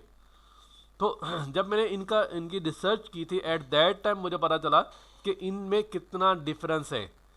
हम लोग जब वो इनकी जो टर्म्स एंड कंडीशन का वो हमें पेज प्रोवाइड करते हैं at the time of agreement, कभी हम उसको लाइन बाय लाइन रीड करें तो उसके अंदर ये टर्म्स एंड कंडीशन लिखी जो मिज़ान बैंक जो मैं बता रहा हूँ ये सारी मिज़ान बैंक की टर्म्स एंड कंडीशन है। लेकिन इतना डिटेल के अंदर मिज़ान बैंक के एम्प्लॉयज़ भी नहीं जानते होते, तो वो सर अपनी जान छुड़ाने के लिए आपसे क्या कहते हैं कि यदि दोनों में कोई डिफरेंस नहीं है। जी सर बिल्कुल ठीक है, क्योंकि एक आम आदमी को अगर फॉर एग्जांपल एक ले मैन है जिसने बैंकिंग को जानता ही नहीं है, तो अगर उसको मैं ये सारी चीज़ें समझाने लगूं तो मुझे कम से कम 1.5 से 2 घंटे रिक्वायर्ड है। मेरे जैसे बंदे को उसको समझाने के लिए 1.5 से 2 घंटे रिक्वायर्ड है, और बैंकर के पास इतना टाइम नहीं होता कि वो आपको इतना डिटेल में समझा सकें। और बैंकर अगर आपको ये कह रहे हैं कि भाई मौलाना तकी उस्मानी साहब की जो फलां किताब है वहाँ पे जाके रूल्स एंड रेगुलेशन जो सारे पढ़ लो, वो कहते नहीं वो पढ़ने के मेरे पास टाइम नहीं, मुझे समझाओ यहाँ पे। तो बैंकर के पास टाइम नहीं होता, तो इसलिए वो कहता है भाई दोनों सेम ही है जी। जी सर, तो वो मौलाना तकी उस्मानी साहब की बुक थी last time Islamic mode of finance पे ना, तो सर उसमें शायद ये इजारा का इस तरह डिस्कस किया था, तो वो एक दफा फिर मैं दोबारा देखूंगा कि शायद मुझे गलती ना हो। मैंने वो किताब पढ़ी हुई है, तो जब मैंने प्रोजेक्ट किया था मैंने रीड की थी, और उसके ऊपर सूद पे एक तारीखी फैसला वो भी मौलाना तकी उस्मानी साहब की किताब थी, वो भी मैंने रीड आउट की थी। तो ये टर्म्स एंड कंडीशन, ये जो रूल्स लिखे हुए सारे जो मैं आपको बता रहा हूँ, ये बेसिकली वहाँ से मैंने रीड आउट किए हुए हैं। और जब मैंने इसका प्रोजेक्ट किया था देन एट दैट टाइम मुझे ये स्पेसिफाई हुआ था कि ठीक है, यह बात में काफ़ी ज़्यादा क्या है डिफरेंस है। अच्छा, अब उसके अंदर हमने तो ये मैंने जी जी बोलें हमजा। कुछ नहीं सर, वो यही था कि वो मौलाना तकी उस्मानी साहब की बुक पढ़ी थी ना, तो उसमें इजारा कुछ इस टाइप का लिखा हुआ था, तो फिर सर वो कॉन्सेप्ट माइंड में था, तो अब सर ये पढ़ा है। सही है, तो अब क्लियर हो गया पॉइंट? जी सर क्लियर। कोई डिफरेंस तो नहीं है उस किताब में जो लिखा हुआ है जो मैं पढ़ा रहा हूँ? नहीं सर, मैं एक दफा कंफर्म करूंगा, उसके बाद सर आपसे डिस्कस करूंगा। जरूर क्योंकि सर लास्ट टाइम मैंने एक साल पहले पढ़ा हुआ है। सही। अच्छा, यहाँ पे उसने आगे उसने इसकी जो पॉइंट है हमारे पास, contracting party must have to have must capacity and must be seen, कि वो अक्लमंद हो, अनसाउंड माइंड ना हो, उनकी लीगल कैपेसिटी हो कि वो कॉन्ट्रैक्ट कर सकें। सब्जेक्ट मैटर मस्ट बी शरिया कंप्लाइंस, ठीक है, कि वो जो सब्जेक्ट मैटर है जिसको इजारा करवा रहे हो, सिर्फ कार इजारा नहीं होता, ठीक है, जिसको इजारा करवा रहे हो तो वो मस्ट भी शरिया कंप्लाइंस है, कि वहाँ पे कोई ऐसी इलीगल एक्टिविटी ना हो रही हो जो अनलॉफुल हो, जो इस्लामिक लॉस के मुताबिक ना हो। जिस तरह मैंने जस्ट आपसे बात की कि अगर आप अल्कोहल को स्टोरेज करने का वेयर हाउस है, उसको आप इजारा करवाना चाहो तो उसको इजारा नहीं करवाया जा सकता, क्योंकि वहाँ पे जो एक्टिविटी परफॉर्म की जा रही है वो शरिया कंप्लाइंस नहीं है, ठीक है। फिर उसने कहा आपके पास यूज़फ्रट या बेनिफिट, यूज़फ्रट या बेनिफिट लफ्ज़ हमारे पास है, तो बेसिक लफ्ज़ यूज़फ्रट यूज़ होता है वहाँ पे। तो उसमें कह रही कि वो जो से एसर्ड है, जो सब्जेक्ट एसर्ड है, जो आप अक्वायर करने जा रहे हो, जो एक लीज़ करने जा रहे हो, जिसे इजारा करने जा रहे हैं, उसके साथ एसोसिएटेड बेनिफिट होने चाहिए जो must be transfer to the lessee. ठीक है, अब लेसी को ट्रांसफर होंगे तो वो क्या करेगा, वो आपको रेंट देगा। अगर आपको बंजर ज़मीन, क्या बंजर ज़मीन का इजारा किया जा सकता है? No sir. बंजर ज़मीन का इजारा पे नहीं ली जा सकती क्योंकि बंजर ज़मीन है, मैं उसकी मंथली रेंटल पेमेंट कर रहा हूँ और rental payment against the benefit होती है, तो मुझे उससे कोई बेनिफिट ही नहीं मिल रहा। जब मुझे उसका कोई बेनिफिट ही नहीं मिल रहा तो वो इजारा नहीं हो सकती। तो हमने कहा जो एसेट है, जो सब्जेक्ट मैटर है, मस्ट बी शरिया compliance and has associated benefit which is being transferred to the lessee against which he is going to make the rental payment. अच्छा, हमने कहा लीज रेंट, जो रेंट होता है वो कैन बी फिक्स, वो फिक्स भी हो सकता है, वो फ्लोटिंग भी हो सकता है, लेकिन once agreed cannot be change. मतलब हम ये भी कह सकते हैं कि भाई हम रेंट हैं वो हर 6 महीने बाद दोबारा डिसाइड करेंगे। ये जो पहले 6 महीने इसके लिए रेंट हमने क्या डिसाइड कर दिया, वो 6,000 रुपये डिसाइड कर लिया। हमने कहा अगले 6 महीने बाद हमने जब आए तो मार्केट में प्राइसेस अप हुई थी, तो हमने कहा अब नहीं 6,000 नहीं 8,000 होगा, तो अगले 6 महीने फिर क्या होगा, रेंट जो 8,000 रुपये चलेगा।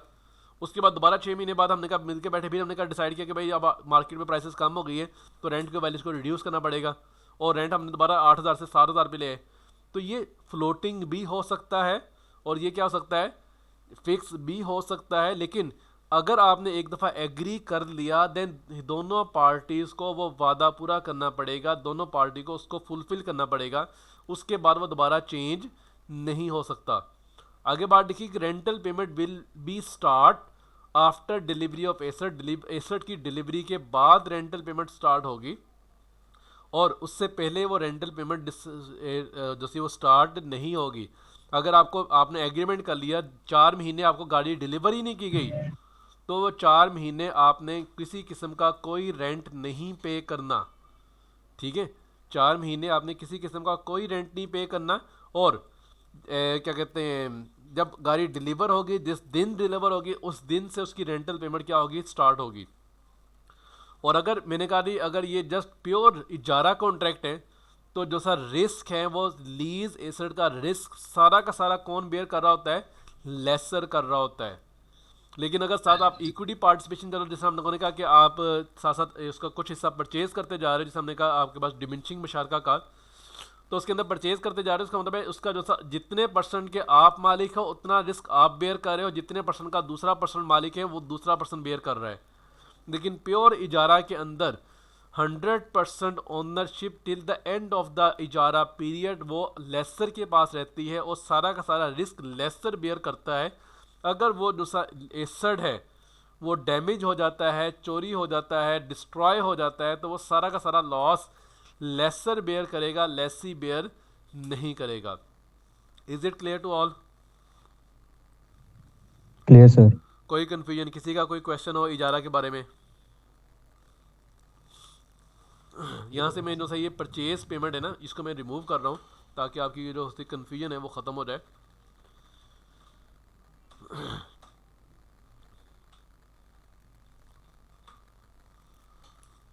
हाँ जी, यहाँ तक किसी का कोई क्वेश्चन हो? नो सर, क्लियर है यहाँ तक। हाँ जी, आयजा आजम, आयजा आजम।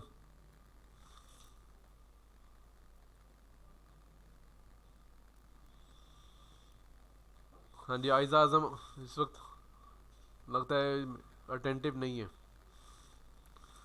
हाँ जी, ये अमन चौधरी कौन है? फर्स्ट टाइम नाम देख रहा हूँ यहाँ पे, अमन चौधरी।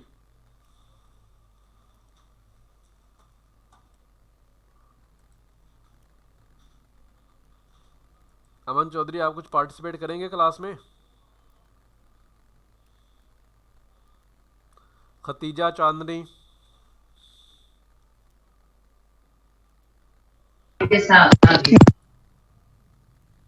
हाँ जी बच्चे, आपको क्लियर है? कोई कंफ्यूजन? नो सर जी, कोई कंफ्यूजन नहीं, क्लियर है सारा। आपसे क्वेश्चन करना शुरू कर दूं? सर जी कर लें जो थोड़े बहुत। हाँ जी, वलीद यासीन। वलीद यासीन। Yes sir. हाँ जी बच्चे, यस आपको सर। कोई कन्फ्यूजन? मैंने ये हुआ ही नहीं सर जी, मेरा नेट कनेक्शन का मसला। क्या हुआ? सर जी वो नेट का मसला बना हुआ है सर जी, वो रिकनेक्ट हो जाता है बार बार। तो जितना समझ आया वो कुछ समझ आया कि नहीं आया? किसी कन्फ्यूजन है तो पूछ लो।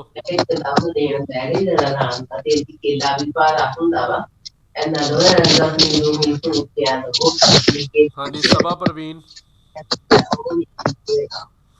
सबा परवीन।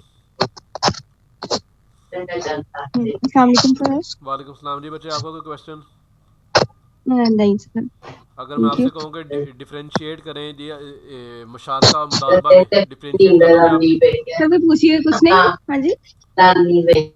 अगर मैं आपसे पूछूं कि डिफरेंशिएट करें मुशारका और मुदारबा में, डिफरेंशिएट कर लेंगे आप? थोड़ा बहुत सर। हाँ जी, करें ज़रा।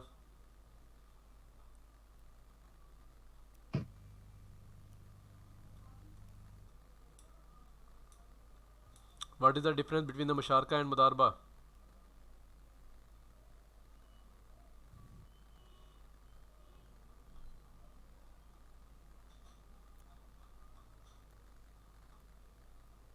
वैसे डिसकनेक्ट हो गई मेरे ख्याल से। ज़रफ़िशा 1814। अस्सलाम वालेकुम सर जी। सर हाँ जी बच्चे, आपका कोई कन्फ्यूजन? नो सर जी, सब क्लियर है। हाँ जी, क्या डिफरेंस है मुशारका मुदारबा में?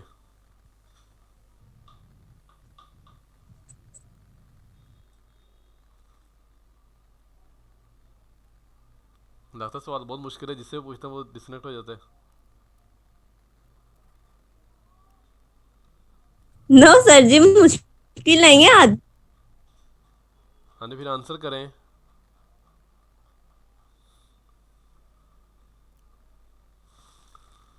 जवाद नकवी।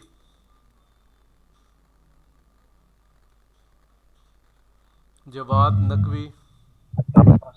वालेकुम सलाम जी बच्चे, आपका कोई कन्फ्यूजन यहाँ तक? नहीं सर, मैं कुछ एक्सप्लेन करना चाहूँगा और कुछ सर चीज़ आपसे कंफर्म करनी थी जी। कि जारा में भी आपकी जो ओनरशिप होगी वो एट द एंड ट्रांसफर हो जाएगी, लेकिन जो मुराबहा अभी आपने ब्रीफ किया है इसमें क्या होगा, ऑप्शनल होगा कि आप उस जो प्रॉपर्टी है या जो सपोज के कार हमने परचेज की थी हाँ जी। वो ऑप्शनल होगा कि हम उसे लेना चाह रहे हैं या फिर उसको बैंक के हैंड ओवर करना चाह रहे हैं। एट द एंड ये हमारे यहाँ पे मुराबहा के अंदर इमीडिएट ओनरशिप ट्रांसफ़र होती है, अभी immediate risk and reward transfer होते हैं, ठीक है? उस प्रोडक्ट से रिलेटेड जो सा रिस्क है वो रिवॉर्ड है वो बायर पे इमीडिएटली ट्रांसफ़र हो जाते हैं।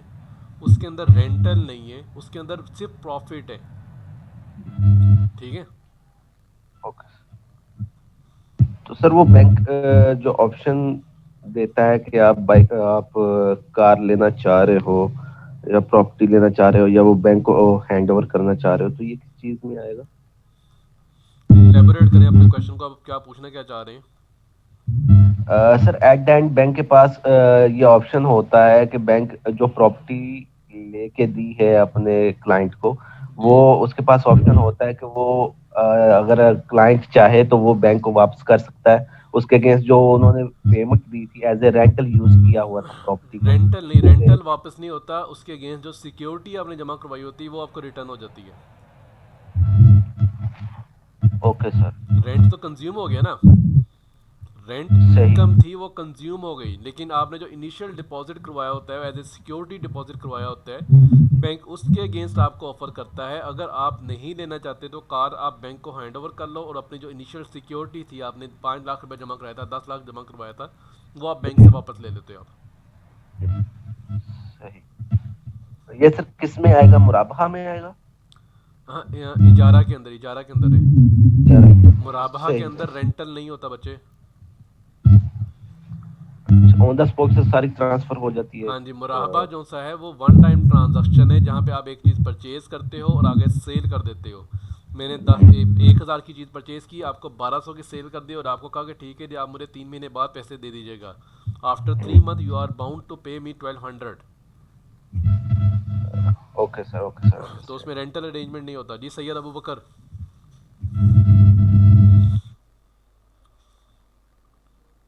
सैयद अबू बकर। जी सर। जी बच्चे आपके पॉइंट क्लियर हैं? जी सर। कोई कन्फ्यूजन? No sir. हाँ जी अरसलान अब्बास, क्या पूछना चाह रहे हैं आप?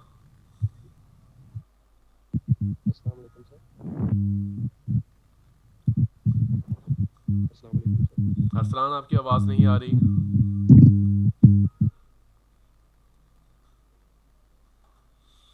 अरसलान अपना मैसेज आप मुझे टेक्स्ट कर दें तो मैं उसको फिर कंक्लूड कर दूंगा। आपकी आवाज़ नहीं आ रही बिल्कुल भी। Okay, now we are going to move toward the next mode of finance, that is istisna. हाँ जी, इस्तिस्ना के बारे में क्या कोई जानता है? कोई पर्सन कंट्रीब्यूट करना चाहेगा?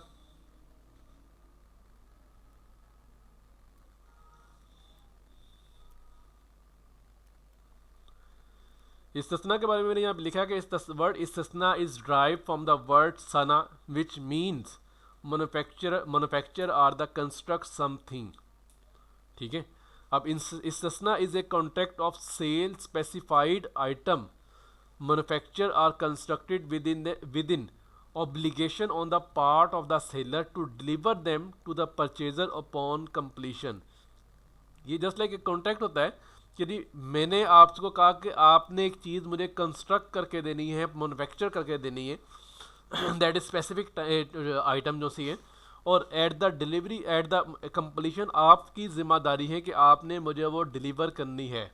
It's mean during the manufacturing period वो तमाम का तमाम जो रिस्क होगा उस एसेट के मुताबिक वो किसका होगा? आपका होगा। और मेरा आपका कॉन्ट्रैक्ट है कि eight the end of the at the completion of the product आप वो मुझे प्रोडक्ट डिलीवर करोगे। ठीक है, अब इसमें जो सा सब्जेक्ट मैटर है उसने करी उसमें identified raw material must be owned by, कि जो सी चीज़ है आप जो ऑब्जेक्ट है जो सब्जेक्ट मैटर हमारा है उसके अंदर दो आइटम आएगी, एक ऑब्जेक्ट आएगा, एक सब्जेक्ट मैटर के अंदर दो चीज़ें होगी, ऑब्जेक्ट एंड द प्राइस। अगर हम ऑब्जेक्ट की बात करें तो वो आइडेंटिफाई रॉ मटेरियल होगा और वो must be on by the seller, कि वो जो सा सेलर है उसकी मलकियत होना चाहिए, या अगर सेलर की मलकियत नहीं है तो थर्ड पार्टी की मलकियत हो सकता है। जो सब बायर है उसकी मलकियत नहीं है तो क्या करेगा? थर्ड पार्टी जो थर्ड सेलर है, पार्टी अदर सेलर है, उससे जो सा सेलर है वो चीज़ परचेज़ करेगा, परचेज़ करके चीज़ मैन्युफैक्चर करके जिस तरह से एग्री किया हुआ है करके मैन्युफैक्चर करके कंस्ट्रक्ट करके वो बायर को डिलीवर करेगा। और उसमें अगेन वही बात है कि मस्ट बी कंप्लायंस शरिया लॉ, कि कोई भी ऐसी चीज़ कंस्ट्रक्ट करना जिसको जो शरिया के लॉ के अगेंस्ट हो वो इसके अंदर इन्वॉल्व नहीं होती।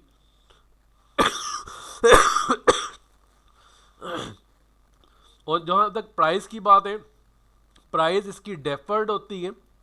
डेफर्ड से मुराद कि eight the end of the completion of the जैसा प्रोडक्ट है या आपके जैसा डिलीवरेबल है उसकी कंप्लीशन पे दी जाती है या इन इंस्टॉलमेंट पे की जाती है। तो अगर इंस्टॉलमेंट पे की जाएगी तो वो लिंक हो जाएगी उसके फेजेस या उसकी स्टेज ऑफ कंप्लीशन से। जितने परसेंट चीज़ कंप्लीट होती जाएगी जो सा बायर है वो उतने परसेंट पेमेंट करता जाएगा।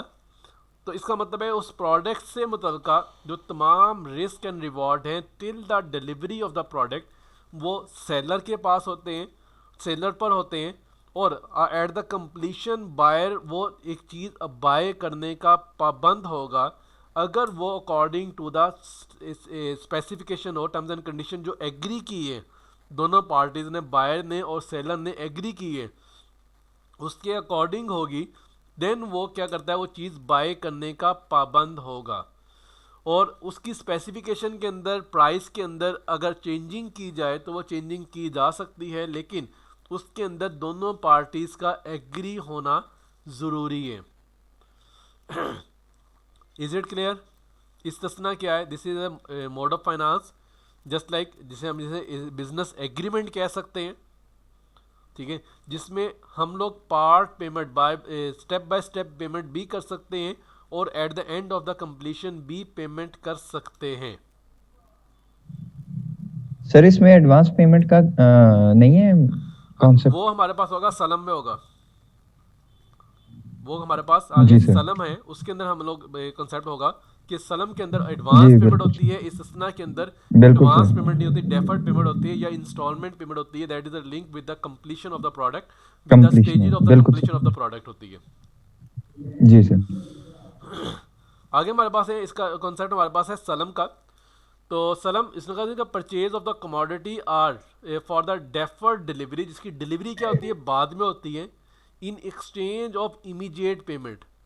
सलम के अंदर आप जो पेमेंट करते हो वो इमीडिएट पेमेंट करते हो, प्रोडक्ट क्या डिलीवर की जाती है, आफ्टर सम पीरियड पेमेंट की जाती है। What it mean is that the all the payment has to be made in advance and the delivery is need to be deferred in such a structure of a sale contract that that structure is called salam. Is it clear कि क्या difference है सलम में और इस्तिस्ना में? सलम के अंदर पेमेंट बाद में हो रही है, सॉरी